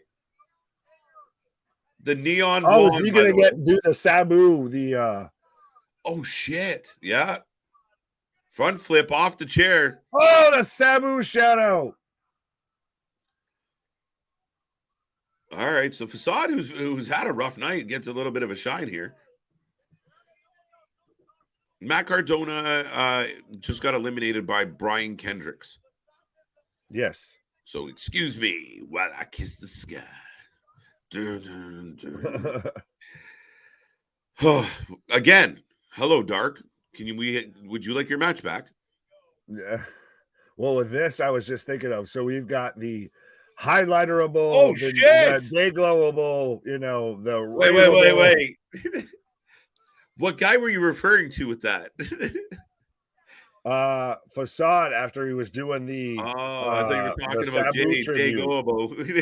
What? No. No, I wasn't going that way. Global? Bastard. Day Global is what you Day Glow, not the other word. And I could say that and get away with it. And the only person who would have known that is you. I just misheard you, buddy. It happens. Bro. What's up, guys? How's the wrestling card tonight's Chambers? Welcome back, big guy. The wrestling's been all right. It's been a bit of a clunky show, Nick, but I mean, at least we're having fun. Yeah, at this point we're having a good time. We've got recently some Sabu tributes. We're getting a bit of an homage to ECW because we are in the original ECW arena as Ray Jazz with the Death Valley Driver. Oh, just planting Facade. Highlighter kicks out. 2. I don't know much about Hawkins, I'll be honest. I don't think anyone does. Okay, there you go. What a move, though. Wow, Jack, buddy is not messing around tonight. RJ on fire. Like I said, a good Paisan. You take care of business there. Yeah, Raleigh Sport. Was Rampage good or no way? Whew. It wasn't worth the wait. If you missed it, if you were sleeping while Rampage was on, you made a good life decision. Yes. There's no other way to put that. As someone who with how much wrestling we watch, we made the wrong decision of choosing to stay and watch. We listened to y'all and we made the wrong decision as a group, as a family, to sit there and stay and watch Rampage. There's one of the times where your egos, we watch all the wrestling. We'll just stay. And then we're like, this one. No. I immediately regret this decision. Sometimes you gotta, lose the battle to win the war, buddy. And last night we went to battle. But we came out. We're back here tonight for the war. Let's go. Right. And see everyone be like Res if he's telling everybody, hit that like button, hit that bell notification, all of that, give the video a thumbs up, all of that. Are they at the ECW? Are they at ECW as are cool in that Philadelphia scary? Sorry, I'm English. Yes, they are in Philadelphia. They are at the 2300 Arena, the old ECW Arena. Bingo Hall. Why? Hawkins saves the pin attempt. Why couldn't we just get this match during the intermission? What a fucking move. Excuse my language. It's a release suplex. Well, a release suplex into a facebuster. Yeah, right. Whew. Man, hitting the signature move on 2K there. I'm getting Shannon Moore vibes from Facade. Touche when he was in Ink Ink.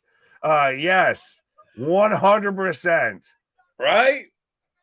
All he's missing is what's his name? Reno there, who looked like Rhino with a mohawk.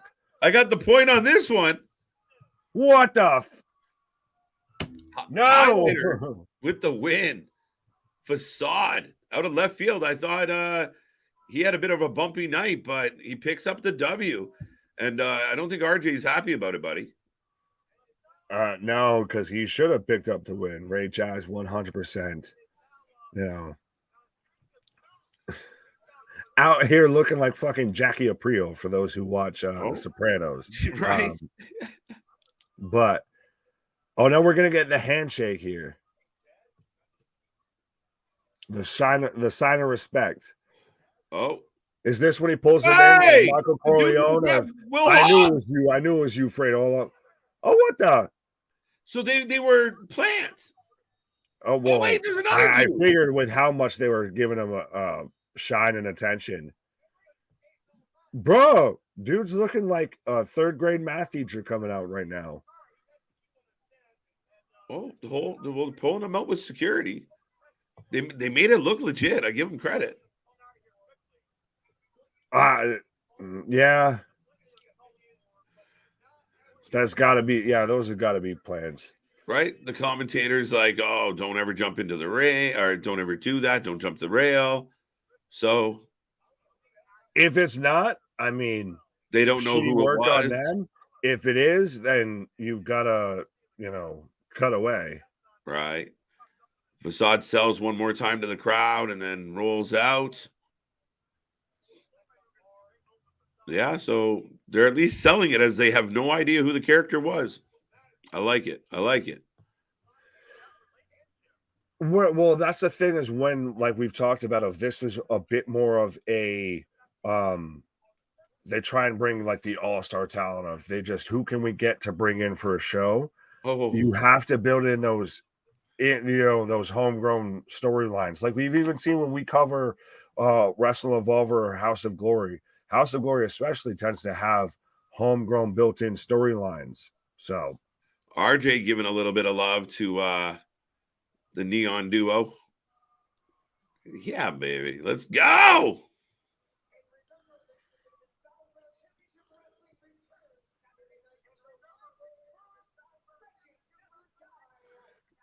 And remember, it returns Saturday night, blah, blah, blah, blah.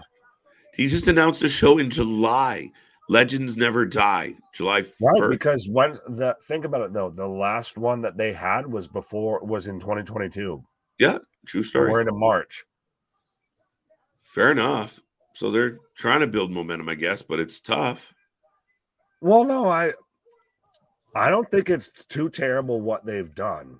No, I'm not completely foo-fooing it. And you see someone like Facade have an angle to it, so we got, some talking points. Well, and even with Ray Jazz, now we've got a whole storyline that we had a fan jump the guardrail and, got involved, and we're playing into that. They're bigging up the Bully Ray Cardona thing, and they're making it a match even for them. Even if it's bigging up the NWA feud, they're going to incorporate it into their shit as well. So I'm fine with that. Vita Von Star, which I was almost certain it said Vith on the other graphic, but who knows? It's been a weird night. Right. Vita Von Star is in the ring. And they shouted out the Righteous for Ring of Honor, which I don't know when this was filmed, but they don't exist anymore. And how high. That was a compelling entrance. It's a way to get compelling's one way to call it that, of holy fishnets and holy splits. Right. I feel like we just found Sawyer Rex tag team partner. No, who we found is like Melina's tag team partner, or like Shelly Martinez's tag team partner. Right. Jesus. How you doing? How you doing? Here comes Camille. Brick house. Brick house. She's a brick house. Welcome to a Saturday night, folks. Have as like your last name. What is it with these entrances and taking a goddamn day and a year before they actually work out? I think it's because they're muting the music, and I think it's causing. Look, we're getting the glitch again, bro. Yep. Oh no! Look, but they got better at it. They fired the previous video guy, so now whoever's on it now is doing a better job. Like I said, they upgraded to that high-speed internet package. But I think that's something as a company you kind of work out and say, you know what, we're not going to be able to do this. We got to find a way around it. Let's figure out what, everyone bring a song that we can play. Like you got to step up a little bit on that, because it does take away from the experience to get glitched all night and be fucking around. And the entrance musics are fun. Almost all of the tournament matches were all glitchy to where we couldn't barely call any of the action. We were talking about other promotions because we had no idea what the action was. And Camille's in the ring looking amazing. I'm going to take the champ to retain here. She's been champ for 2 years. I feel like it's been 2 years. Something like that, yeah. About as long as Roman has. Vita. Yeah. I almost feel like I have to now because of like the entrance and everything. About take Vita. How you doing? How you holla. And I'm not Teddy Long. I'm going brick house. Brick. Because she's a brick house.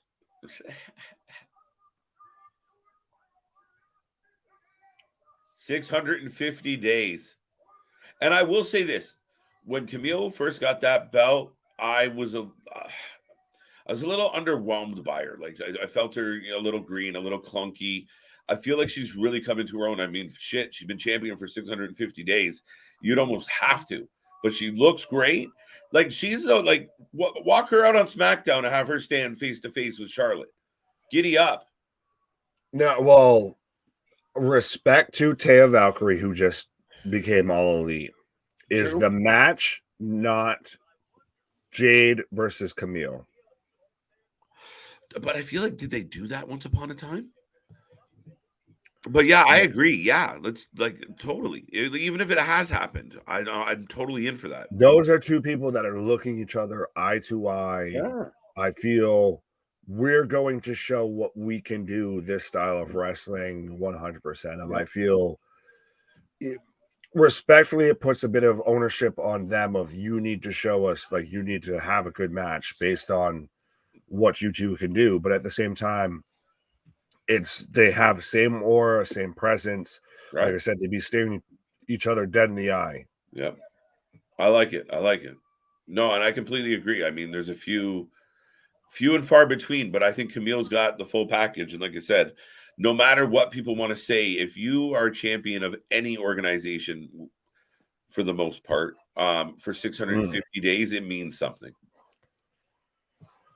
Fair enough. Fair enough. Now, you said for the most part, is there a certain promotion you'd like to put out with that? I'm sure there's, some ho-dunk fucking bullshit that doesn't count, but I've been the Mid-South West Atlantic champion. I've been the Mole Hill champion for 4 years now. For going on 35 years now. Yeah. I've been champion since when I was a twinkle in my daddy's eye. I just anticipated someone in the chat being like, every promotion, what about this? What about the SB? What about that? What about that one? GPGHLWW. Oh, yeah, forgot about that one. Yeah, shit. I mean, I know we call her enough. Right. Oh. Vita. It's provocative. Gets the people going. Happy Saturday, folks. Thank you for being here with us. And if you guys are talking wrestling anywhere else, let them know. Let them know they should be heading over this way. We still got more to come. We still got the finals of the tournament. We got whichever that may be. Yeah, I have no idea what's happening there. I still feel like we should get more lands. Oh, up she goes. Boom. Oh, Vita didn't come out of the corner. Vita's supposed to take that spot and roll out of the corner. So she that Camille goes on that more of a straight path. Not quite, but Camille pulled it out.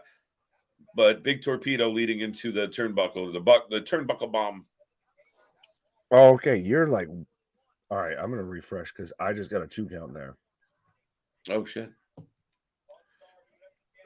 Von Starr hanging her up on the top ropes and then just dragging her along. Folks, let us know if you haven't made a prediction yet. Are you taking Camille? Are you taking Vita? Right now, Vita in control. Big clothesline. Flying lariat, essentially. There we go. I got there. What's that? I said I got there. Now we're even. Okay. It happens. Will be cool to see Taya Valkyrie beat Jade. It would blow my mind. It would blow my mind. What? What if she jobs out? Well, that's what he's saying. But Jade may retain. Waiting for whenever Statlander comes back from injury to give the TBS title to her. But do you do a triple threat then? Imagine they tell Stat, listen, we're going to bring you back, but we got to get Jade to 100. You're going to beat her at 102. So you just relax. We'll keep paying you. Just hold on tight. So what they tell Miro? Right? We got well, Miro, they said, well, if you don't just relax, we'll keep paying you. Same thing. If you don't want to go under to Orange Cassidy, then you can't wrestle here. The Redeemer did not allow this. He did not tell me that I would be jobbing to Juicebox. The Redeemer does not approve. Right.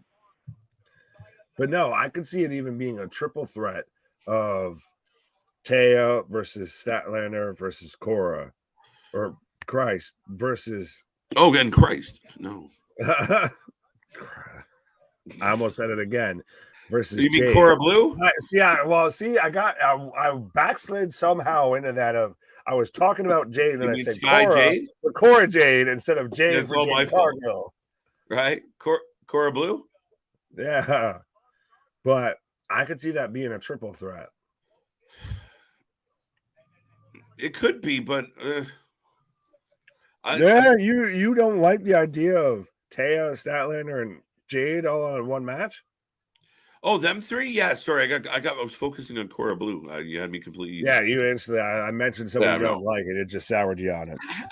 I legitimately thought Sky and Jade were the same person. I'm like, oh shit, she's on both. Right? Because you didn't see her very often, right? So I was like, oh shit, she's here now. But yeah, no, yeah, I mean, it is what it is. I think she may have a future, but she's nowhere near ready. Any of the latest about? No, I haven't heard anything. Nick, have you caught anything on the interwebs? No, well, the most I've seen is that it is kind of legit.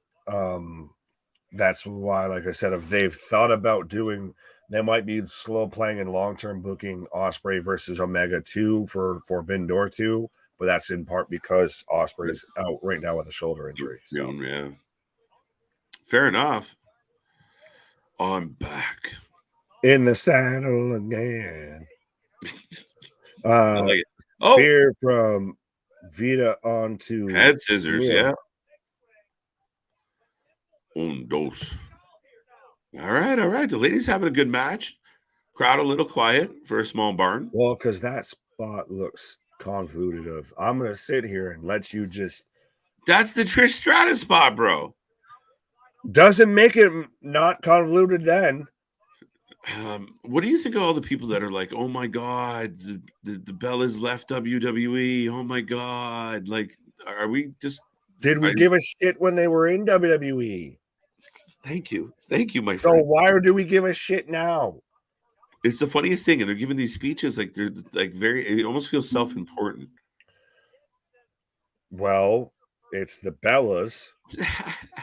I think that's Italian for self-important. I feel like that's a literal translation.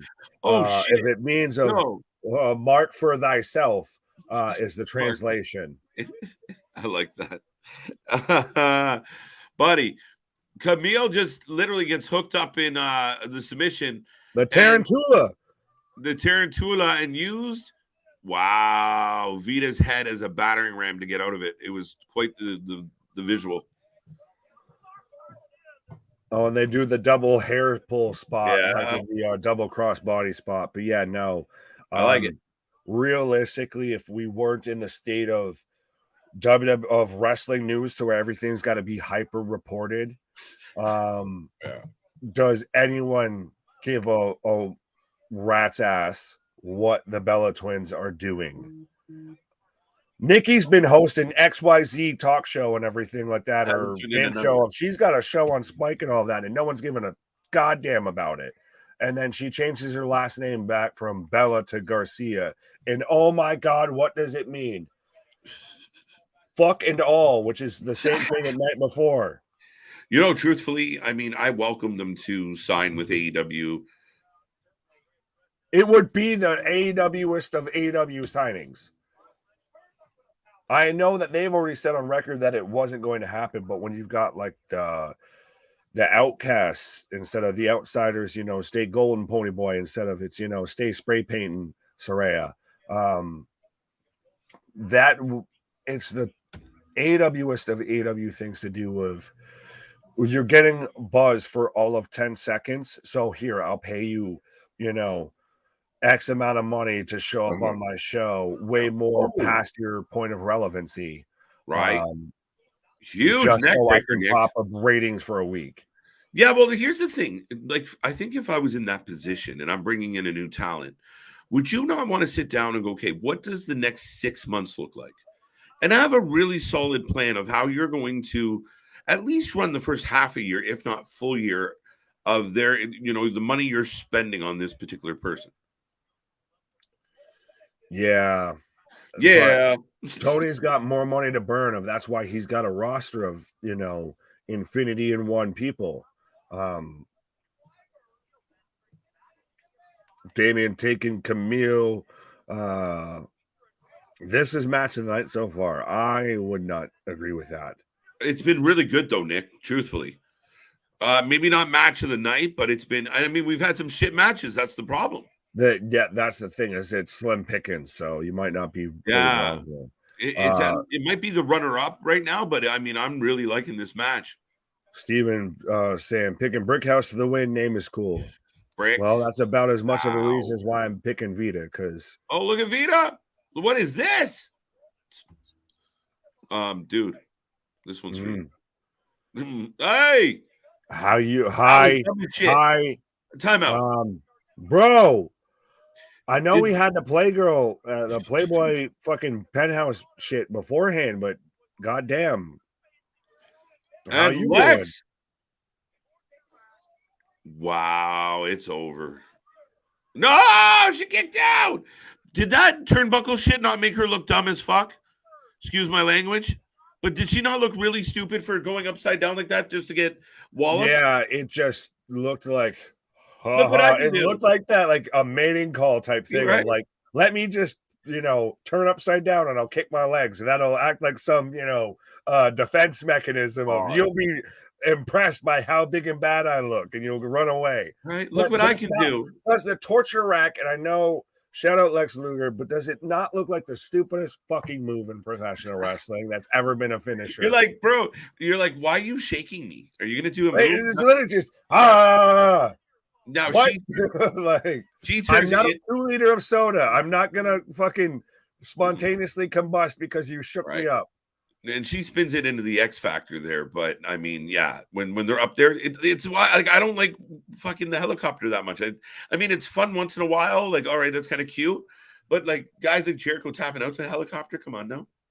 But I need to sit there and you're making me like Disney, Lex bro. did all of the moves of he just take an elbow, wow, Oh, the days of the titanium elbow. Well, just the days of Lex Luger selling of this man grunted and groaned more than anything. It's over.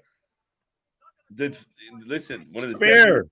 And I'll give her credit because that actually looked like a legit spear. Of half the time when it comes to women's wrestling, they hit a spear and it just looks like the whoopsie doo Mongo McMichael like shoulder rush. Yeah, and I would argue like one of the Ricky Starks really lays in a spear, but it's one of the we talk about roll up. Spear has become one of the most feared wrestling moves.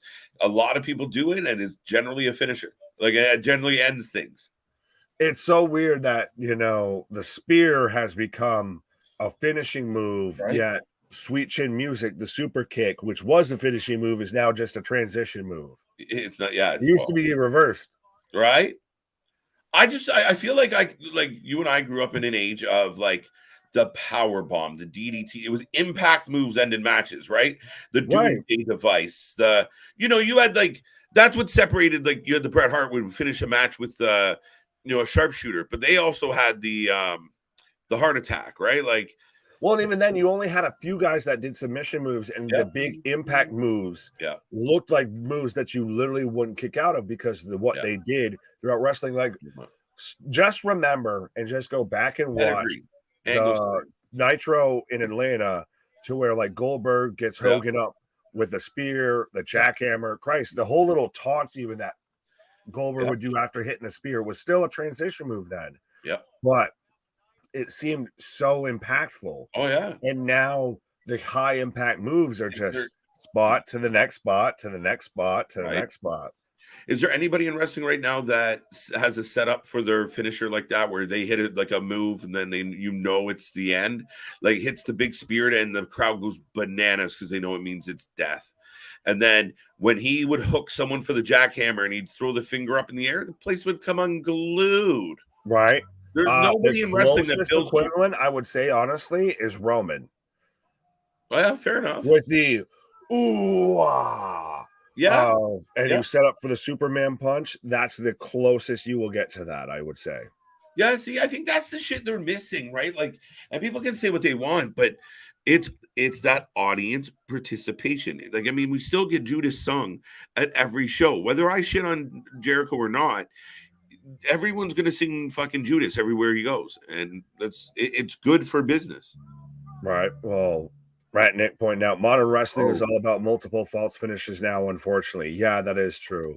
Yeah, no, I like false finishes, and you remember when you build to like, oh my god, and there's 3 or 4 really big false finishes. They're amazing.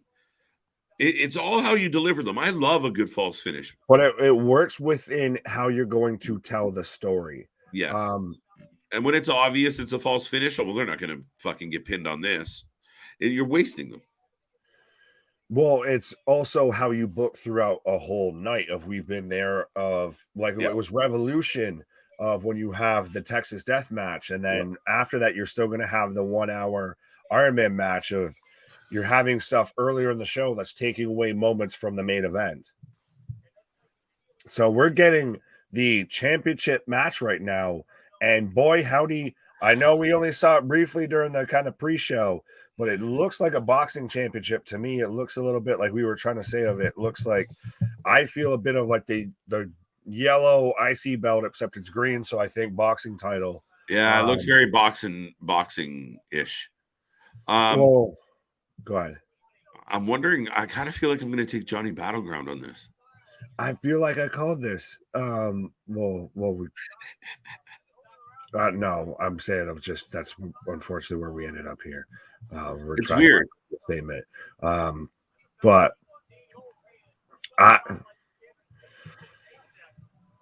I don't want to pick Kendrick. I just don't. But what's a message like you? Okay, so Kendrick's controversial, and I don't want to get into why. If you don't know, Google it.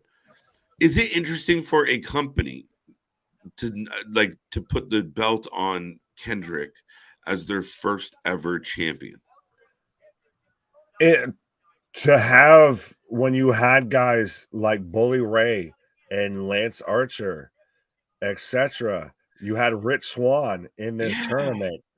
You have them in the finals for the main event of your championship. That's a statement I don't know if most people want to make. It's not a bad point, man. But here we go. We're going to have a new Battleground champion, or the first ever Battleground champion, Johnny Morrison, Johnny Battleground, Johnny Nitro, Johnny Nice Pants, Johnny Valkyrie, Johnny whatever. Drip Drip. Johnny Valkyrie, I haven't heard that one. I almost got that one by you. It's hats. Everything has been done before. It's hard to shock the audience. But again, it's not. And I think my argument against that, okay, let me read the rest. Finishes to help build the drama, and it ends up. Yeah, I think you're correct. And I think that everyone's demand to know right away is part of that problem. But I do think there's examples like Sammy, like what we're doing the Bloodline, where you can still get everyone to put all that bullshit away and just buy into how cool the story is. And that's what you got to continually do, is find the stuff that draws people in. And if it's the Elite versus BCC and maybe Paige is going back, that makes your audience get wet in the pants, then give it to them. Who am I to judge? It just comes down to actual storytelling and actual 100% psychology. That's really what it is. True story, sir. It's when you use a hat on a hat and a gimmick on a gimmick when you don't have the storyline to back up what you're doing. Of even like we're getting Hell in a Cell between Edge and Finn Balor at WrestleMania. And it's one of the few times recently that it felt like the stipulation warranted the match versus they just had the stipulation in place. And then now we were going to make a match that, and just throw it in there. Well, it's like some people said it was, the story's been long and that, but I mean, again, the same people that complain there's no long-term storytelling. This has been a year in the making. Edge started a faction. They blew it up, whether we liked it or not. The new leader against the old leader. I guess he's kind of the leader, even though, we talk about him being overshadowed, but the guy that caused the problem. We've seen everything between wives and Rhea and problems and battles and fine, put him in a cage. Let's end this bullshit now. Put him in the cage and let's see. And already Finn hinting at the demon. So I'm in. Well, you're right. And it is something that it feels like it would be compelling enough between, especially two guys like that could go in a ring like that, and especially in an arena like that, in that environment like that could pull off something pretty great there. Yeah, without a doubt. Wrestlers need to learn to sell again, build drama through wrestling moves, make me feel the pain of your face. Yeah. Or on your face. Yeah, it goes down to in-ring psychology's lacking, non-existent. Well, we talked about it earlier tonight with Bully Ray. Like, Bully Ray is not the wrestler he used to be, but he's just as good in the ring because he knows how to, like, maybe tonight a bad example, but we've seen it before where he throws the deep punches, he slows a match down, he stomps, he chokes. But he knows how to get the most out of what he can do. Yeah, and Chris Jericho that tries to get the most out of what he can't do. And because he's into it, because he sells, and because he knows how to take a bump and how to play the game, the crowd's into it. You're not sitting there going, "Oh my god, this is so boring. All he's doing it." Like, no, you're into like, "Oh shit, Bully's kicking his ass." So, oh, absolutely. As right now, we've got Kendrick very much selling the one arm. He's pretty much wrestling one armed here. Yeah, and it could be actually roll up. Oh, Brood Edge versus Demon Finn. I can see that happening. I feel right. I'm really disappointed though. No Rhea versus Beth Phoenix 1-on-1. Yeah, now, true story. Do we want to talk about the whole bill that we've had for what's allegedly the main event of night one of Rhea and Charlotte, which we got? They are, again, they must have been listening because we literally talked about it and then they paid it off shortly thereafter. But yeah, I feel like they finally got off the bench on this one, Nick. And yeah, it was ironic because we were just belly aching about, well, you know, they haven't really, you're going to make it the main event, but you're not doing anything to make us excited for the main event. So we got a little bit of a teaser. I admit I got a little more like excited. I'm like, okay, they're going to go to war. And I think Charlotte Flair is outstanding. I think a lot of people hate on her, but I think they're overlooking the talent she brings to the table. And her and Rhea is going to be an outstanding match. It is, but it also does seem a bit like a foregone conclusion to me. I know we've talked about it. To me, what should main event night one really should be the tag titles. Absolutely. If that's what we're going to get of Sammy and KO versus the But I thought you wanted them to be on night two. I thought you kind of liked them in that. I know, but you didn't call them on this one, so I can present the counter argument. I can defend my own argument against my own argument. What? Dancing with myself. Stroke man. But I could see it main eventing night one. I know I said about night two, but I could see it. It's if not the bloodline story between Roman and Cody, it's the next most compelling story in professional wrestling right now, I would say. So I like having the outcome of night one leave you in anticipation. It's almost like a cliffhanger. Like it leads you in anticipation for night two. Can you know what it's like? We're fucking entrenched in this craziness that is the IWC social, nonsense. But you know what it's going to be like for the entire night into the next day with people trying to surmise what the results of night one means for night two. Oh, absolutely. Well, you could say that with anything and everything. Well, you could sit there and put out, Christ, you could put out this match right now of Kendrick and John Morrison on night one, and they'd still be trying to summarize. So what does this mean for night two? Was this a hint that Roman's going to win? Like, well, yeah, but I do like the idea. I think I have a true feeling that I don't think many people will disagree with, but the Usos versus KO and Sammy, and make them come out as El Generico, really. But I think they are going to tear it down, and I think it could be a match we talk about for a long time. And I think it really could be, a candidate for match of the year if they're given the right opportunity at Mania. You mean they're gonna not be match of the year next to Omos and Brock? I'm almost thinking that Brock is regretting taking this. Rumors are aplenty after the botched face palming that looked like it made Brock's lip bleed, and I read reports that Brock was just like left immediately after he went. Yeah, because he always stays afterwards and helps tear down. The right. Because usually he sweeps up a little. Oh my god! Oh my god! Oh my! Holy shit! Holy shit! They did it. You're kidding me, right? They did it. Wow. Brian Kendrick steals a win and is your first ever. Bro, why does that belt have red interior? What I think, okay, look, put Brian Kendrick's issues aside. Just on a wrestling level, I'm really surprised. I mean, I guess he's one of the only ones that BCW could say, like, could you stick around? And he was like, yeah, because everyone else kind of came in town. Right? True say. But I mean, like I said, it's an interesting choice. But I'm shocked. Johnny Mundo takes the L. He doesn't need a qualifier on his name. How do you is what they're saying with right? But that's the thing, is I think that's the best point in this whole thing is he someone who they could have on multiple dates and be just a guy in their company because no one else is going to touch him. Yeah. Now it's not Johnny Mundo who could show up at any other promotion. It's not sorry, boss, who's on I'm Impact. busy.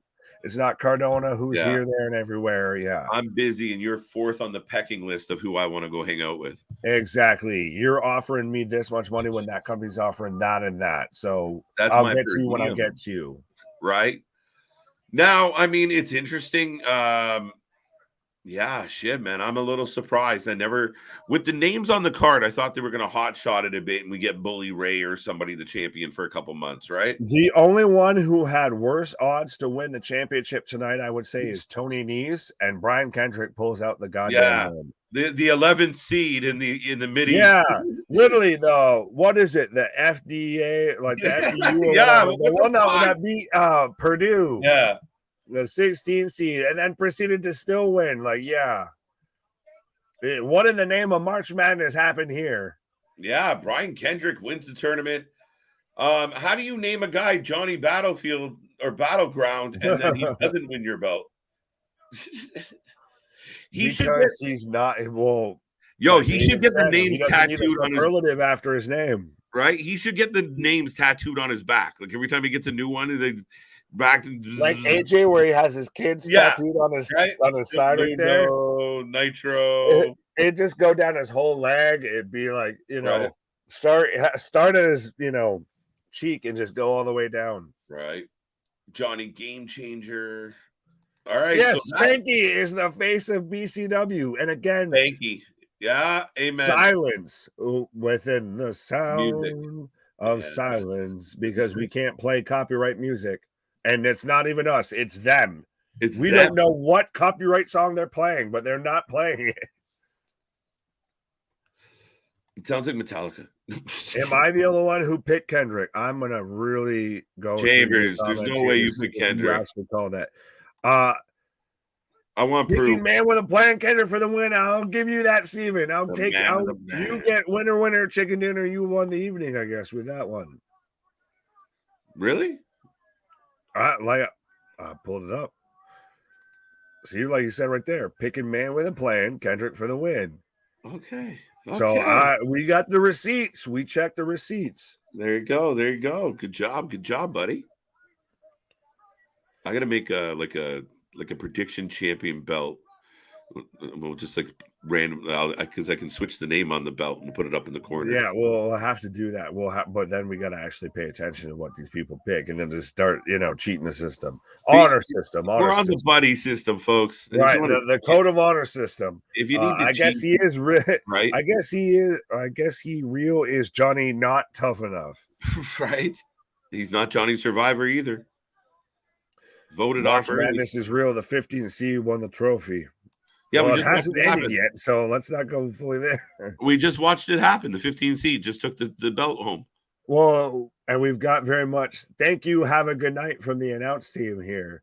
As good God, did that crowd disperse as fast as humanly possible? Cockroaches like the light just hit. They were gone. Oh, I'm not comparing them. Reflects those of KJ White and KJ White alone. I'm comparing the action, not the people. Dick. How many times? Oh, it's fun to do. Right. I was referring to Kendrick as the 15th seed. There you go. We got you. There we go. Dude, so folks, if you're still watching, you can give us a prediction. I think I did that last night too. A rating out of 10. And we'll just chat for a little bit longer here, but we will be crashing tomorrow night. We are back for GCW. Worst behavior from Toronto, the Opera House. So it'll be a fun one. Tune in. Tell why this man's excited. It's going to be good, man. It's going to be fun. And we're going to get boozy. Pause. I thought you said half a second there. I thought you said, and we're going to get moosey. I'm like, what? Omos versus Brock isn't a compelling storyline of the no, it hasn't been. Not even a little bit. That is crazy.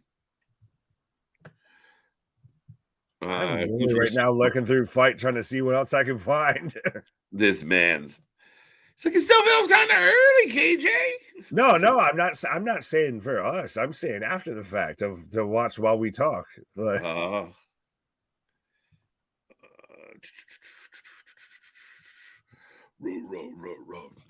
folks, I don't see any ratings getting in the chat. Why are we being quiet? Why are we being shy?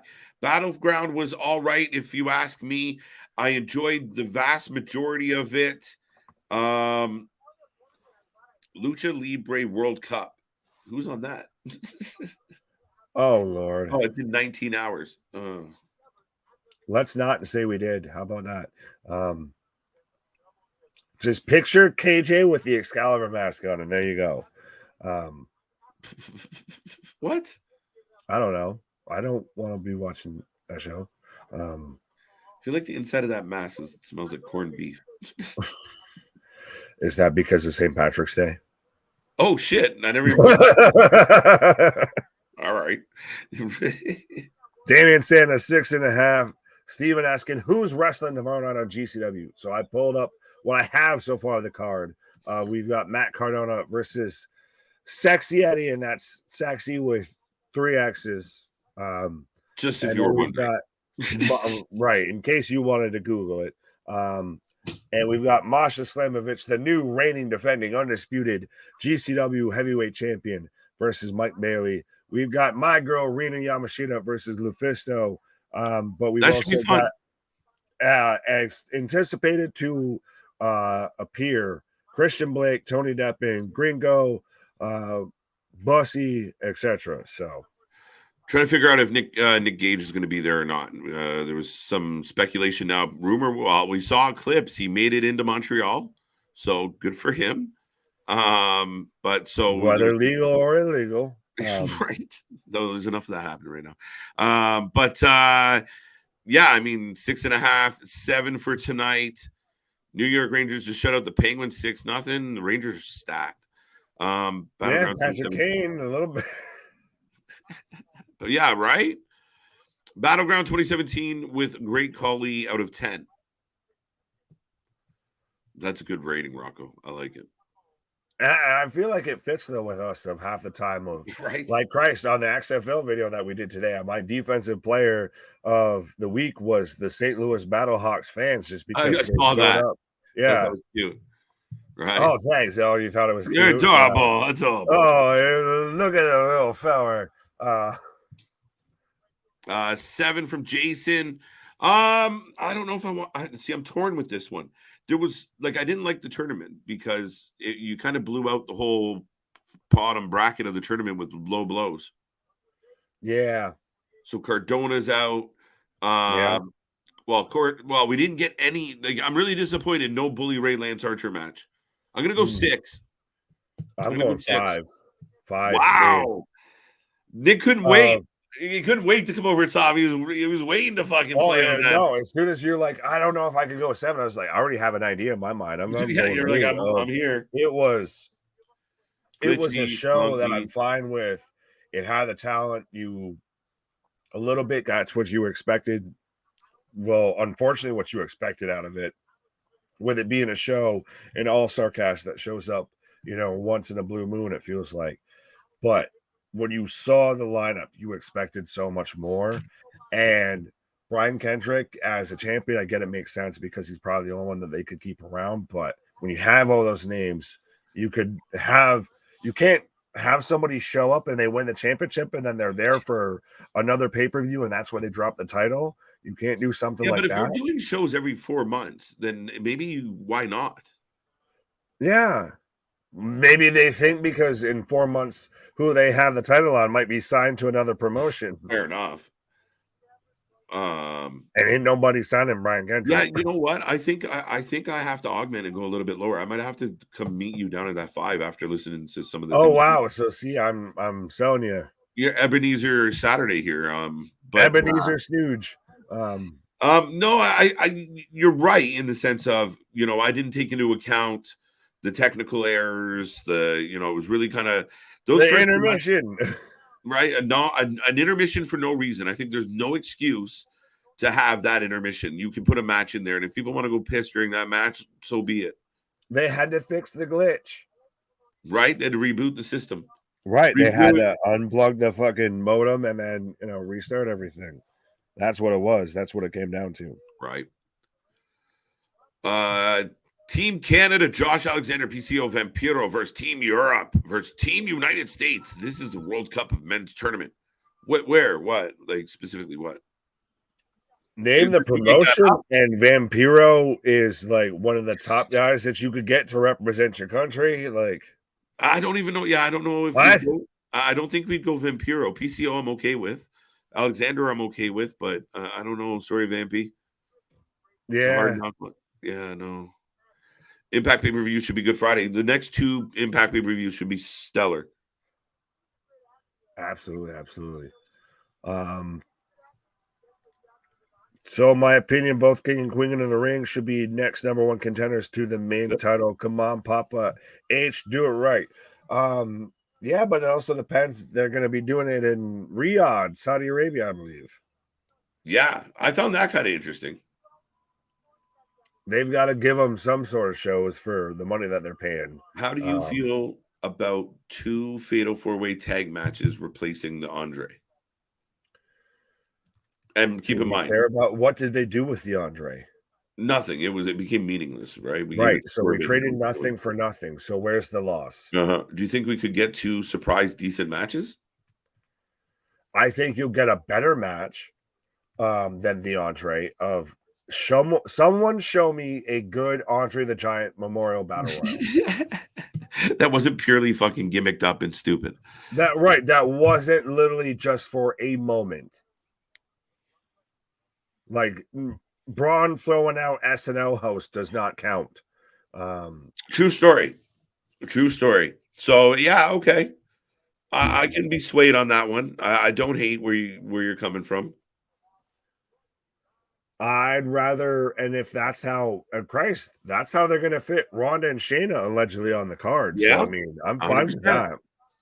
So why not just somehow work it into the tag situation? Maybe you can't do it with the men's, but maybe you incorporate it into the women's. We're not even adding for. It's time to rock. But I could see if they did a triple threat for that. And then you just had Bayley versus Trish separately as a singles match. Yeah. So you put them in the Fatal 4-Way. You have Ronda, Shayna. I don't know why they did Liv and Rodriguez, just because they're merch movers, I suppose. I don't know about Raquel, but Liv surely is. Smile. Right? Check out my back. How's my back looking? I'm clipping that for sure. Fuck off. That's a screenshot of Hundo P. Josh Alexander PCO got that one. Shaq versus Big Show. No. That wasn't an Andre. Was that? No, that wasn't. That was a Rumble. No, that wasn't an Andre. Are you sure? That wasn't that you think that was an Andre's moment? I'm high enough to believe. No, that wasn't. That was you didn't have that, Christ, I don't feel, until you had it on like a random Raw. I feel on WWE, and I think you might have had it on AEW. You never had that in Andre the Giant Memorial, the Armbar tournament or Battle Royal. Sorry, the Armbar tournament. It's easier to say than the Andre the Giant Memorial Battle Royal. Memorial Battle Royal. Yeah. Loyal. All right, folks. Now, last couple here. We'll click real quick. I think it was a Rumble. I think it might have been Rumble as well. It was the Andre Battle Royal, the second or third one, I do believe. Marcus. I will Google this, and we will have an answer either tomorrow or Monday. I will go back, and now you guys are giving me homework. I'm going to have to sit here. Right. Andre the Giant Memorial Battle Royal. There it is. Right, there's the moment of now I'm going to have to come up on here on tomorrow night ranking the Armbar Battle Royals. Yeah, the Armbar Battle Royals. Jesus. But with all that being said, folks, that will be our Saturday night special. We are wrapping it up tonight, and we will be back tomorrow. For Sunday, we have GCW wasted. Oh no, worst behavior. I want to call it wasted time. Wasted time. Well, that was one of the shows. Worst subliminal behavior. Subliminal thoughts leaking out. Freudian slips everywhere. Right. But do not forget, folks, we are the Wrestling for Life Network. I'm KJ. That's Big Nick. We love bringing you these streams. We will be here all week long. Keep paying attention to the channel. More and more streams are popping up. We got all your coverage, all the shows. We just grind on a different level. And yeah, we appreciate all the love. Thank you. Go check us out on socials, Twitter, Instagram. Our website might be coming soon. Link down below for the merch, as well as the Discord. That's all I got. I had fun tonight, folks. Nick, how you feeling? Absolutely, folks. We are the wrestler. We are the alternative commentary for anything and everything when it comes to pro wrestling. We're the wrestling buddies you need in your life. We're the wrestling channel that the wrestlers themselves tune into. We're the wrestling channel people in attendance tuned into. So absolutely, folks, our shit is real. Our shit is raw. Our shit is authentic. When you're talking about that wrestling, you better put that for life with it. What? See you on the flip side, folks. Bye-bye.